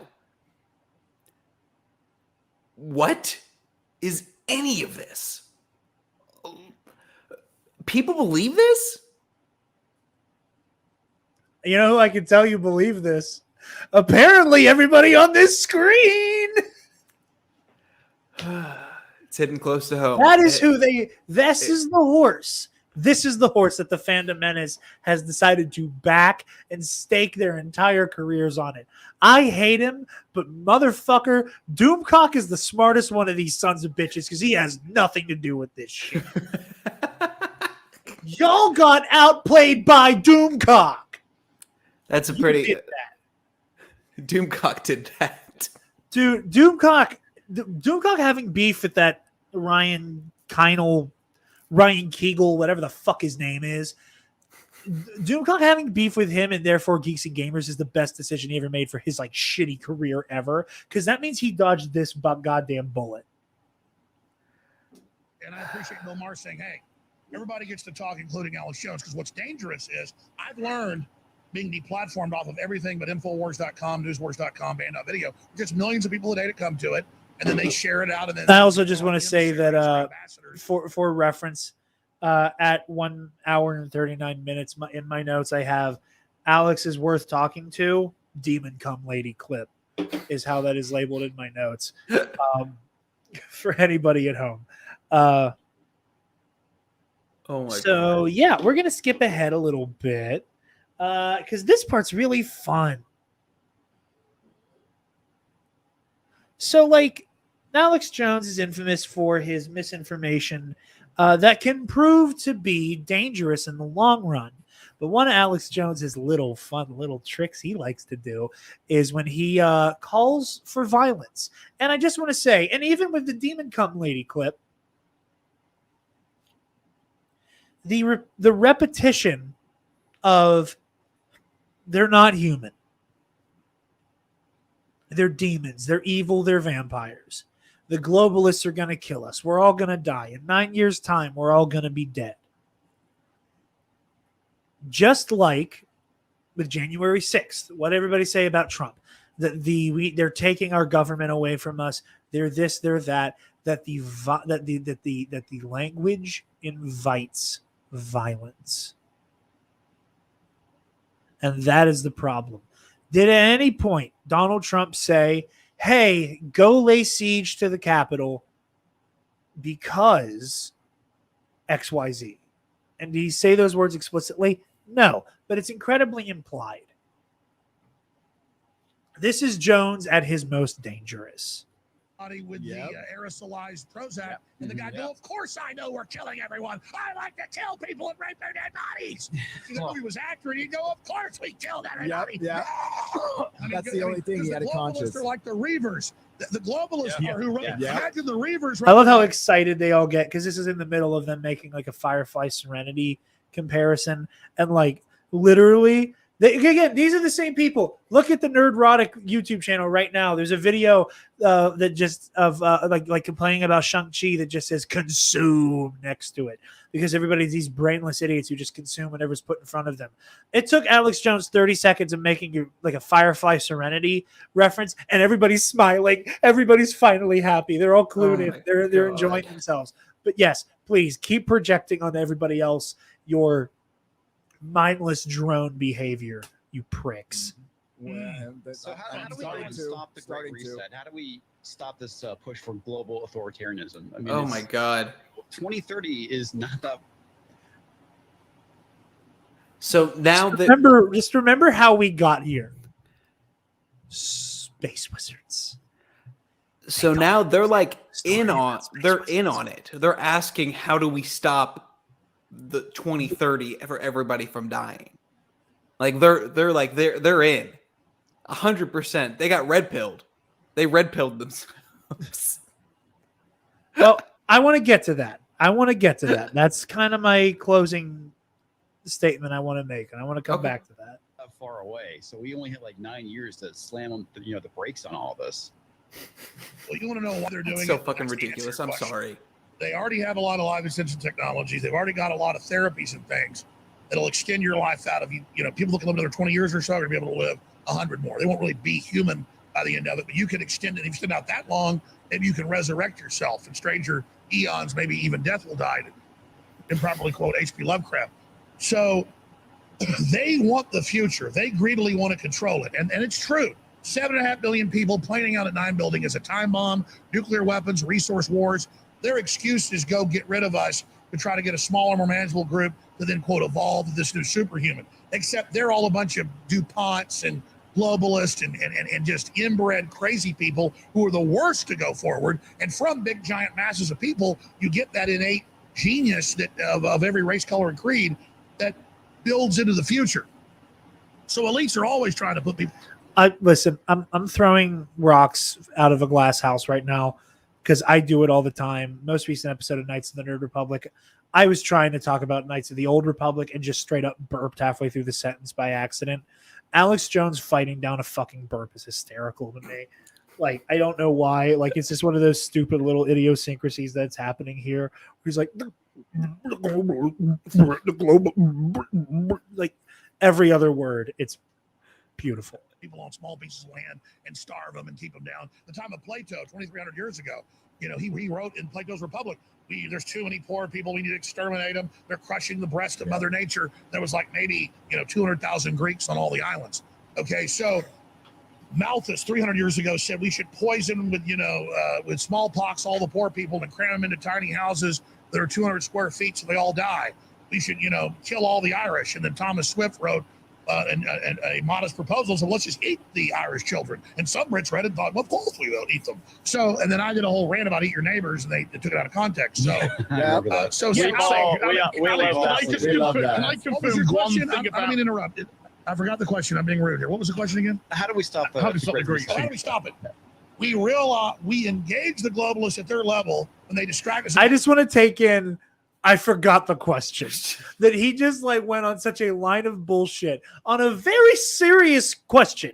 Like, if you actually believe that the literal Christian devil is going to kill all of us, I think I think it's kind of a bad look that you kind of forgot what you were talking about halfway through. It doesn't bode well for a cohesive thought process on how to make that happen. But okay, keep going. We know you wrote white papers about killing us all. We know why you're doing this. You're scum. You're the worst trash. You were given everything by your parents and their parents. You need to get out of the way. We're going to organize against you now. We're going to have a pro-human future.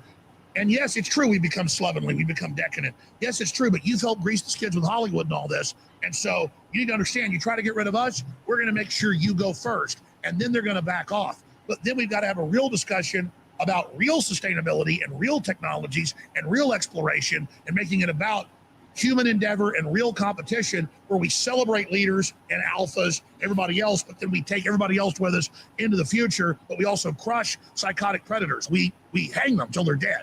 And we have to just get back to survival of the leaders that are going to lead the species forward and set up a system where we don't empower people being weak and pathetic. The globalists help make us weak and pathetic, grease the skids so they can steal the future and move forward and claim their survival of the fittest. Well, that's like saying, blow the planet up so you're the alpha. That's BS. And so that's why we're not the animals. We transcend them. It's not like a grizzly bear will come up and smell the cubs. If it's a female, he won't eat it. If it's a male, even his own baby, he will eat his own son because he doesn't want the competition. He's not that smart.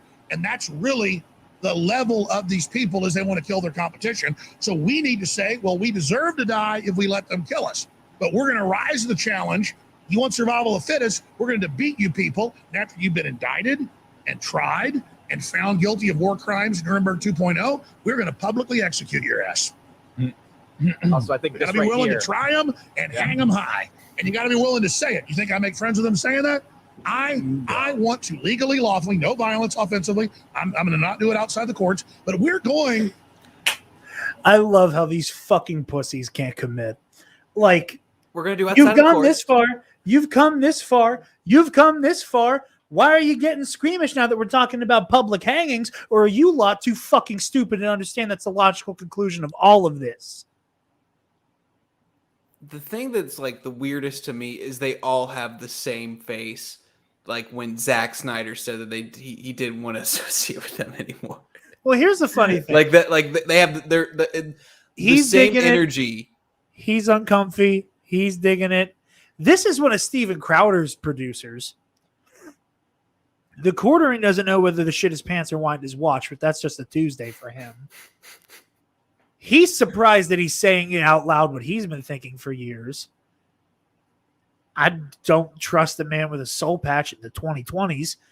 And the same thing as Jeremy, where they're like, we have a brand to maintain, and now he's talking about hangings. To hang these people at Nuremberg 2 unless they go the way of Hitler and take cyanide. Well, they're trying to No one sell would follow that. They're trying to sell us. They're trying to sell Love us. We got comfortable and they took advantage of it. We got comfortable, and now they've been pushing boundaries. And I'm seeing stuff I never fucking thought I would see in my country happen in my fucking country. That last night, I never thought I'd hear a speech. They're reacting to Biden basically saying, I please know. get vaccinated because you're killing all of us. God. I put the live stream link in the chat for anybody who wanted to join. I originally just sent it to patrons, and nobody's really clicked on it, and I haven't seen any patrons other than Paco commenting in the stream, so I'm just assuming none of the other patrons are able to make it to the stream, and that is okay. So if anybody would like to join, you're all welcome and encouraged to. Bill, I'm going to let you speak because I'm kind of trying. I have a piece to speak here, and after that, we'll start letting some guests in. I see some already. Okay, man, I'm just speechless. Like, truly, because it's. I've known that the Fandom Menace has been a force of awful in this fandom for as long as they've been around. The idea that like these people are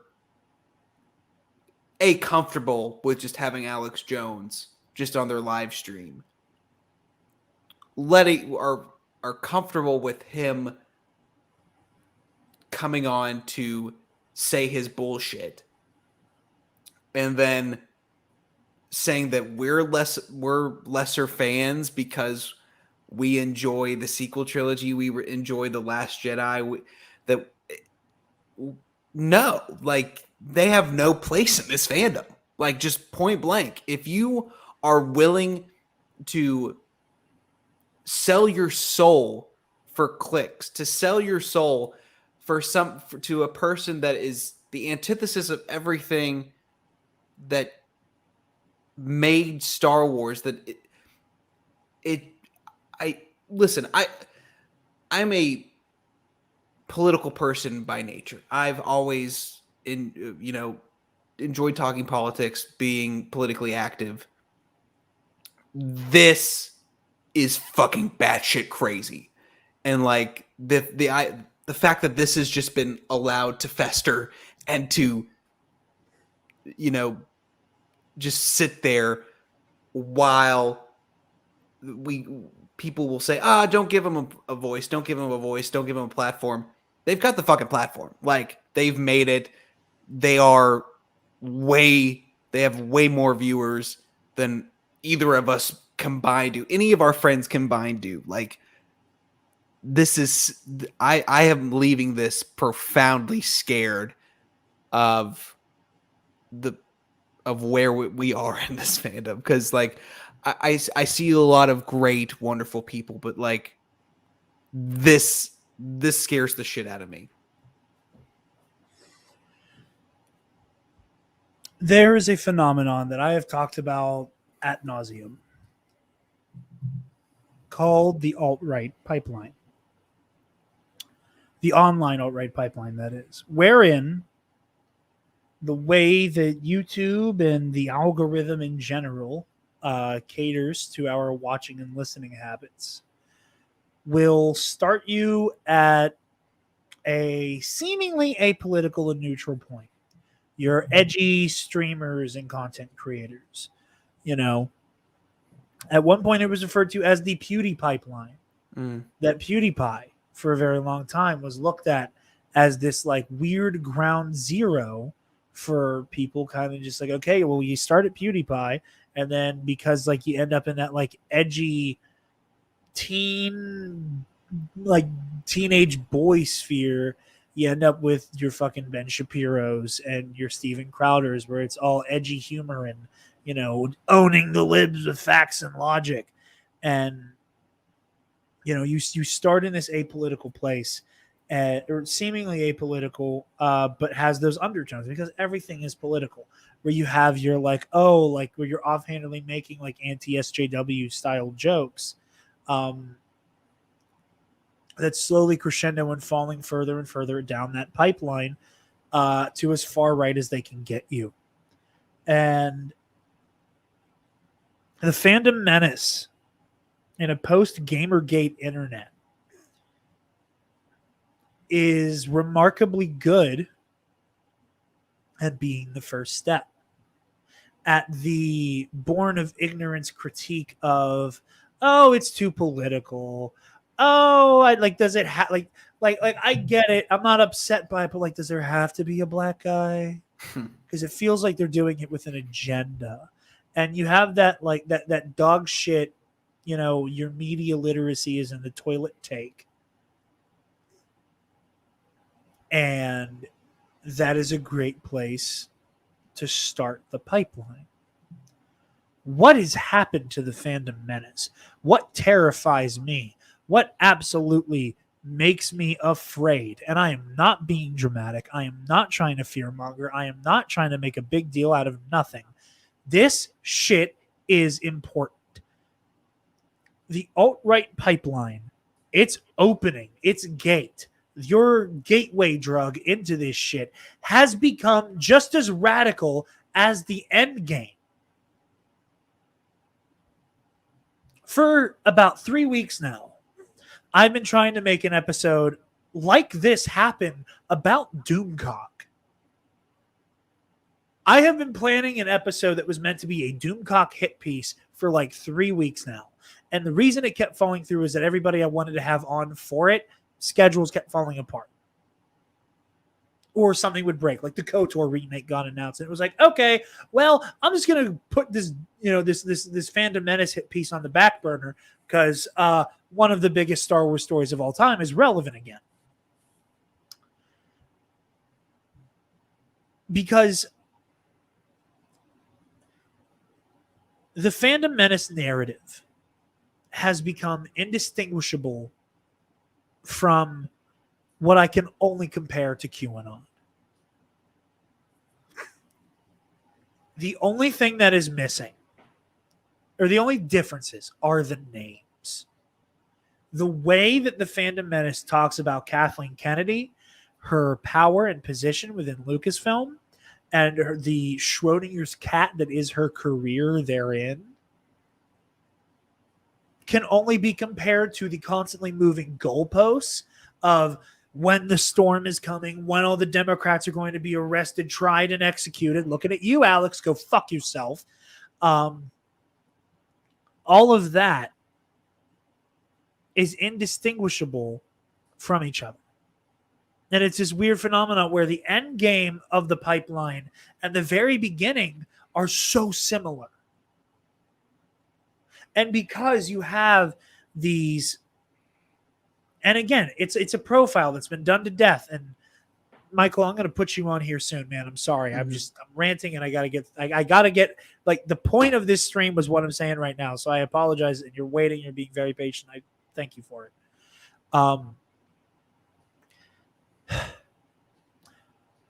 When you have the demographic, very at-risk demographic for radicalization, that is the edgy white boy who is primed to have their mind molded very early on by your Joe Rogans, by your Fandom Menace type YouTubers, by those types of figures, to then graduate to more and more and more and more and more and more and more extreme content. When the outset is this aggressive, and you're at the beginning of the pipeline watching Nerdrotic or The Quartering or Geeks and Gamers or RK Outpost or whatever, when you're already the type of person who's primed to fall into an extremist rabbit hole and black hole, having it put right in front of you like this is terrifying.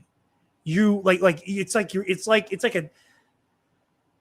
it's like you're skipping steps. I'm going to pull an Alex and make a Mario comparison too. It's like when you find a secret tunnel that puts you like in the end game. Like it's some warp zone shit. That's exactly what it is. You're at the beginning where it's like, ooh, Mary Sue, SJW, type bullshit.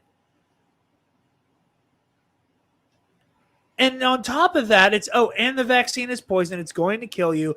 Take ivermectin. The globalists are like the feminist, Nazi, transgender, evil globalists are going to kill us and murder us all in the next 9 years. And you have to do something about it. And every single one of these guys has agreed.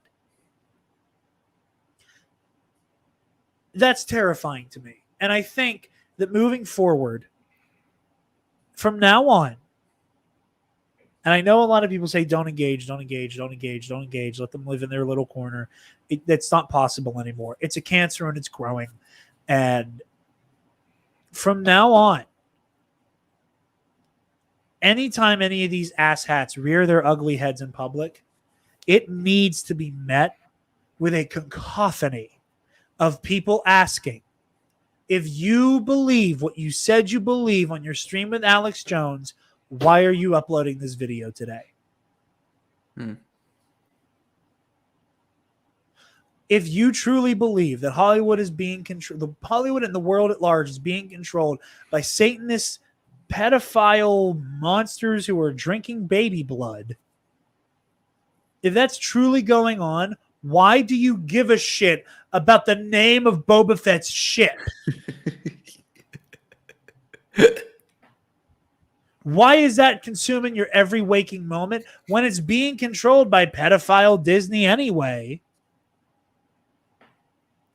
The opinions in this stream and the greater body of all of their work are not compatible. This is the work of remarkable grifting that will result in violence down the road. That said, what's going on, my guy? Oh, not a whole lot. Just, oh man, that was crazier than I thought it would be. Yeah. Yeah. And Jared, I think I need to sign off, buddy. I got to be at work early in the morning. That is okay. So, thank you very much, Bill. And I want to thank everybody are in the description. Thank you so much for having me. Thank you for opening my eyes to this. I really I had a lot of fun and I learned a lot, and I really appreciate you, my good friend. All right, and Michael, I'm not leaving because of you. I promise. I don't want you to think that I'm like, fuck this guy. I don't get him out of here. This dude, this fucking guy again. But yeah, have a good night, everybody, and fuck the Fandom Menace and fuck Alex Jones. I couldn't agree more. He's gone. It's not registering that he's gone, so I'm gonna bump him. Anyway, Michael, how are you, but fellow knowledge fight listener? Yes, thanks to Jerry who started listening. Thanks to you. So yeah, it's come people full circle. Talk about now. like the Master Padawan lineages, like You're the Dooku to my Obi-Wan. Yes, man, like I assumed it would be crazy because it's Alex Jones talking with Fandom Menace people, but man. I thought maybe like these were the types of people who like saw Alex Jones as like a meme, who it's like, oh, this is the dude who like takes his shirt off and acts crazy, But no, they were just like, oh yeah, let's hear what he has to say and agree with it. Like it was far more negligent of their platform than I thought even they were capable of. Yeah, I couldn't agree with you more on that one. And that's a great way of putting it, the negligence of their platform. It's just bonkers. And again, you're somebody who's listened to Knowledge Fight as well. And this is episode from maybe a month or two ago, where he was on some goofy ass, dude bro podcast. It wasn't Joe Rogan. His behavior on there, he's acting like some drunken idiot frat boy on it. Yep. And when Pete sent me that message where he was like, Alex Jones just did a live stream with the Fandom Menace. Have fun with this. Knowing he was throwing me red meat. And again, Anybody who's upset with what I'm doing here tonight, it's fucking Fletzer's fault, and he knew what he did. I'm kidding, of course. But yeah, I was expecting Alex to come on and maybe do like, you know, in the same way that, like, again, anybody who doesn't listen to InfoWars or Knowledge Fight, what you need to recognize is like Alex Jones has a weird obsession with Star Wars that just kind of goes unspoken. Obviously, there's that admittedly hilarious video of Alex Jones explaining the plot of the prequels, which is marvelous. Like, it's one of the that's one of the things that makes it so hard to talk about him. And one of the reasons why I respect Dan and Jordan so much is that, like, I don't know if I will ever be capable. And that's why, like, when it comes to how I try to push back against this kind of shit, I engage with the fandom menace. You know, I don't try to punch above my weight class into like actual like political content creators. Right. You know, it's like, I'm like Bill, I'm very politically active. I would like to think that I'm politically literate. But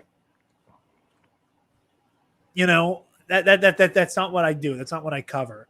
But having more knowledge about the far right than I should, and my obsession with it, and by extension the fandom menace, I'm like, okay, I'm kind of really well equipped to try to take these assholes on directly. Mm-hmm. And I'd like to think so, at least. So I don't try to punch above my weight class, but when something like this happens, like I don't know how to cover him because he's such a joke, because there is inherent comedy to a man who rips his shirt off and starts screaming about gay frogs and, like, you know, like, I will eat your leftist ass like corn on the cob, shit like that, where it's like you just said that sentence out loud. It's inherently funny. I'm tired of them putting chemicals in the water that turn the friggin' frogs gay. Like, it's just like, these are one of those things where it's like you said that sentence out loud, and now everybody else in the room has to try to process it. Letting Alex Jones exist exclusively as this weird sideshow going on is not good. And ever since his deplatforming, I think it's been pretty safe to just kind of point and laugh at him for the most part, because he hasn't had access to YouTube or anything he can do like something terrible with. This changes everything. In my opinion, the front-facing side of the fandom menace, this black hole that's sucking in people who don't know any better, this has done irrevocable damage, and I don't think there's any coming back from it. I think there's a lot of people who just got sent on the war path, and my heart breaks. Because I mean, it's crazy because, like, if you look at like the like dislike ratio on that stream, it's almost all likes. There weren't people who were like, maybe this is irresponsible. Likes, 23,000 likes, 828 dislikes. Like, that just speaks to their audience just being like, this seems reasonable, you know? Alex Jones being on the show is something that I accept and or encourage, you know? It's asinine, because if you actually listen to anything that Alex Jones says, like, see him beyond the meme, which you can do in that video, that stream, where he's going on about the globalists and whatnot, which, if you're a rational person, sounds like crazy nonsense, because it is. But just perpetuating it and saying that it's okay to push that is just... I agree with you. And again, like, from this point forward, like Jeremy, like either of the Jeremys, any of these guys,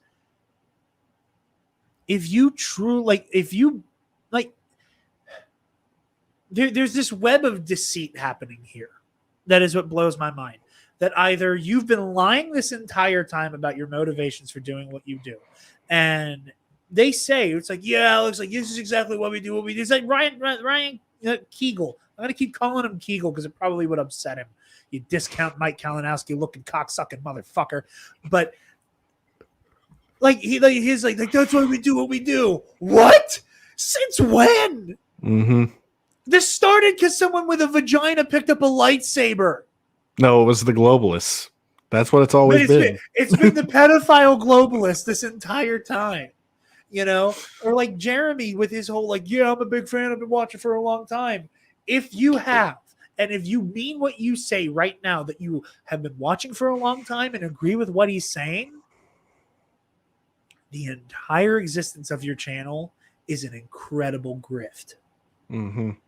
Because you know this pop culture shit doesn't matter anyway, but it's an easy batch of clicks.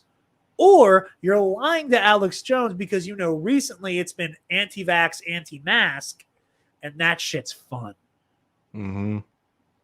And that gets you closer to like the political right, which you can siphon more viewers off from. And you're too ignorant to realize the depth of which he has gone in terms of conspiracy thought and the perpetuation of conspiracy theories, dangerous ones, not Paul McCartney's fucking dead conspiracy theories. Yep. Obviously.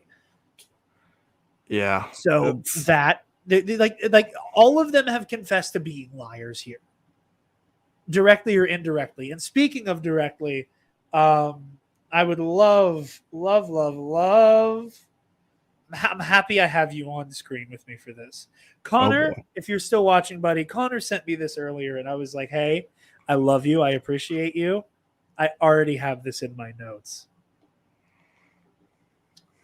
One more time. Okay, 34-27. We're going before Alex shows up.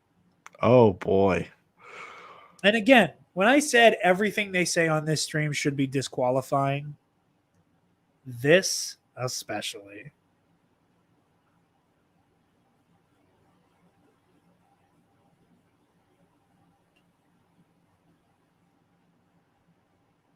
So I have it drawn out. I have basically a 2-year plan that started last year. I'm pretty sure that like my channel will be irrelevant like by this time next year. It'll be really like, you know, I'll be like every channel that gets big fast. Like I probably gained 200,000 subscribers during the Fallout 76 debacle. Another 100,000 during the Battle Genderfield 5 debacle. We all gained big during the Last Jedi, right? And there hasn't been something like that for us. The closest we had in the last year was Kevin Smith's He-Man. But like, there hasn't been a big push in the last year. And if there isn't another one next year to kind of refresh viewership, I've already kind of started planning my exit plan. So I'm maximum grift. I mean, you got a mobile game you want me to talk about? Just email me. I'm there. One was like the robot battle. What is that? I need to do that one. Macarena, man. Macarena. Yeah. Wow. Way to give away the game, Jeremy. So blatant. Like, if we don't have something that we can weaponize for clicks happen in the next year, I'm retiring because the grift is no longer profitable. If I can't make people mad. Kidding me? And they're still gonna watch your shit, and they're still gonna like that. They're gonna smash that like button and ring the fucking bell and buy your fucking merch, you sexual predator, fucking cocksucking bastard. How can you say that and then continue on that live stream for another 5 hours? He leaves. Oh, here's the funny thing. He leaves almost right after Alex Jones is like, and we're going to have Nuremberg Part 2, or we're going to hang him high. And there's like a minute passes, and then Jeremy's like, hey, guys, I got to go get dinner. Like, he immediately turns tail and runs after Alex Jones starts talking about hangings. He had to go take care of the quarter chub that Alex Jones gave him. Yeah. Oh, my God. It's hilarious. And Alex Jones multiple times talks about how he's like, oh, I got to have you guys on my show. And apparently in the next couple weeks, the quartering is going to be in Texas. Mm-hmm. And he, Michael, if this actually happens and the quartering goes on fucking InfoWars. Oh, my God. I'm retiring. Like I keep making that joke. I can't do this shit anymore, man. Like, you're gonna go maximum grift before you retire, though. Yeah. Oh my God. No, I'm gone. Like, I'm going full Luke, like sequel trilogy Luke. Like, I'm going into hiding. Y'all are gonna have to come find me and wake me up when this shit's over. I'm done. I'm done after this. I can't do it anymore.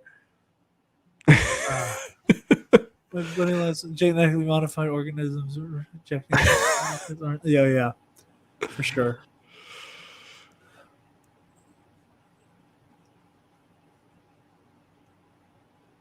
Don't try to make sense of it because it doesn't make sense. It doesn't. Like I thought, and we're laughing because like the quartering like gave the game away, and none of them care. But the quiet part is so loud. But this is dangerous, and I want to be counter programming. You know, I don't want to pat myself on the back. I'm not trying to do the Alex Jones thing where he starts self-mythologizing, you know. And I'm not going to make it sound like if I were to be a part of the Fandom Menace, I would be incredibly influential if I were to just go full grift or anything like that. But here's what I will say.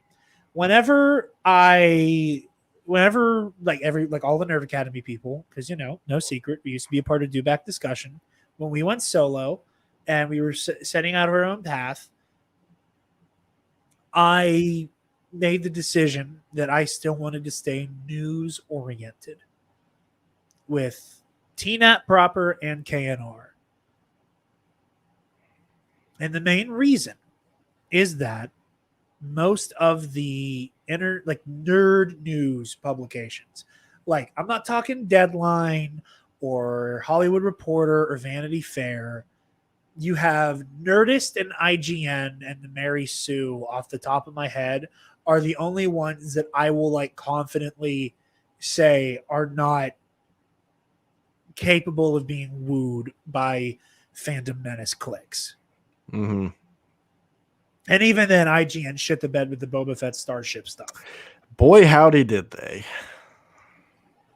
So a lot of what I try to do with the news stuff is that I want to be a source and a podcast and a show where people can get their like nerdy entertainment news, and it won't come with like a dash of like random misogyny or racism or homophobia, because that's just the kind of people who do that kind of thing.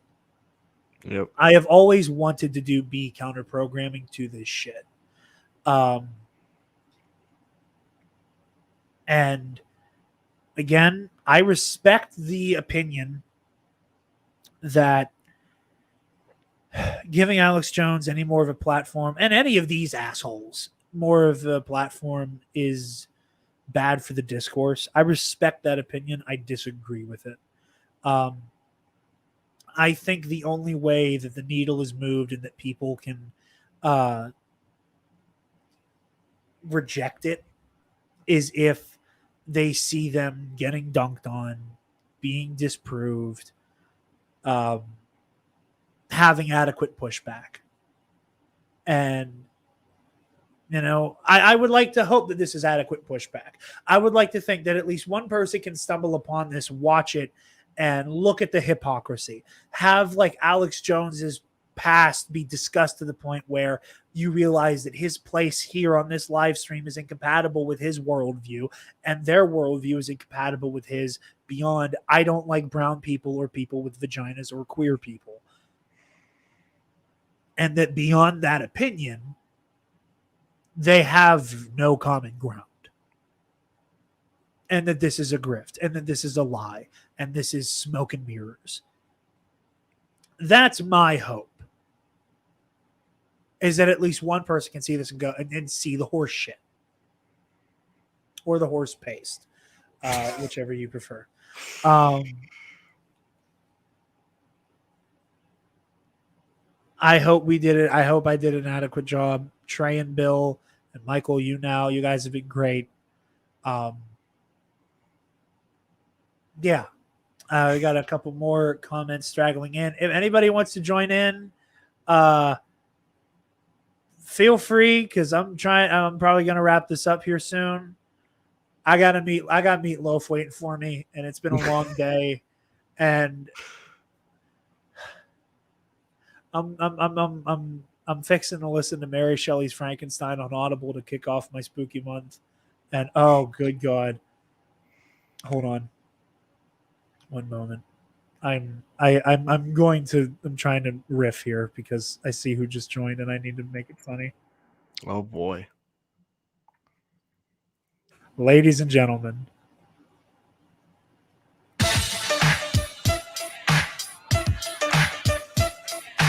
He's back! He's back! Welcome back, Connor. Thanks. Okay, I'm shutting off Return to the Mac before we get hit with a copyright strike. Yeah. I was figuring like, oh, do I make my return here or on Saturday? And I was like, this is the show this week. This is getting uploaded on Sunday. Okay, so after number one contender, I'm done for the week. Perfect. I earned that shit. Yeah, I just figured I'd come in at the very end when you guys are wrapping up. Thoughts on the lunacy, Carlin? I'm not going to give any. You can check out my thoughts in the live chat. That pretty much just sums it up. Connor, one of Jones's rants just immediately like in the chat watching like Jones take the final breath of what he was saying, and the instant that it was followed up by you in the chat, just what?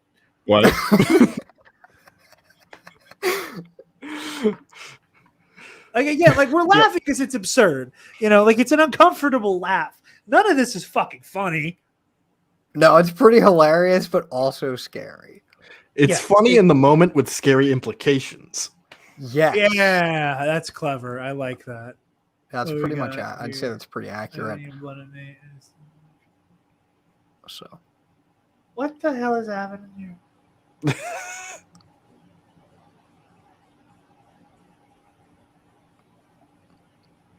What? That's fun. Yeah. Connor, you're getting clipped. Connor, that's a new one-liner you got there. What? If my neighbor's telling people that settled science is not true and that vaccines will kill them and that queer people like me are subhuman, my neighbor can go fuck themselves. Thanks for stopping by. Yeah. Well, if that's all we have, I think thanks for coming by for the first live Nerd Academy show. It's been real. It's been fun. I can't say it's been real fun. Yeah. Yep. I hate this shit so much. And like, it's important shit that needs to be done. Don't ever let these sons of bitches live this shit down. From now on, I implore anyone who tries to push back against the Fandom Menace that we collectively make a point to remind them that this happened. Because Boba Fett's ship getting its name not changed is kind of irrelevant when you're under the impression that the world is going to end in 9 years. But please keep telling me how dangerous the woke mob is. Michael, since you're here, where can the lovely people find you? You can find me on YouTube, Our Remaining Systems, or you can find me on Twitter at Local First Order. Connor? Good to have you back. I'm just going to skip it this time. Just going to skip it this time? Nah. Not going to do it. It's good. It's good to have you back. Thank you. You guys can find Bill and Trey at Star Wars Bill and the Treyinator, respectively, and their podcast, Skywalking Through the League, wherever you listen to podcasts and on YouTube. And you can find me, and I know you'll want to if any of you fucking cretins come to watch this. I've been waiting. I want the smoke. You guys can find me on Twitter and Instagram at DarkJedi2552. And you can find the Nerd Academy podcast on Facebook, Twitter, Instagram, YouTube, wherever you listen to podcasts, and on our website, www.thenerdacademypodcast.com, where, if you're feeling generous, you can donate to our Patreon page. Speaking of our patrons, thank you to our $10 alumnus, Case and Brion, or no, Feige's Broomer Burner. Forgot he changed his name again. Or did not change his name again, but he changed it. The Waffle Wizard, Delta 9, Zach Naus, Michael Armburst, and Something Sayable, a.k.a. Paco, who's been in the chat. Thank you very much for your support, buddy. I don't know them. They're like I know of or have met most of our $10 patrons.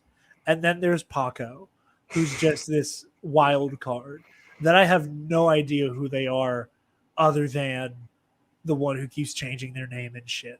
But thank you all so very much for listening. Be sure to consider the $5 tier, thank you so much for supporting us.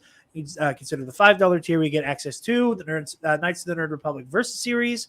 What the hell was last month? Darth Malik versus Mace Windu. Some point probably next week, we're going to be recording Coyote Mundi versus Darth Vindican. Heroic History 101 and the Movie Club audio commentary tie-ins. Be sure to like, comment, share, subscribe, do all the things. Click on the student store link to get access to all manner of Nerd Academy merch and goodies. Thank you all so very much for joining us live or on the replay. We are honored that you've joined us, and may the Force be with you always. Stop!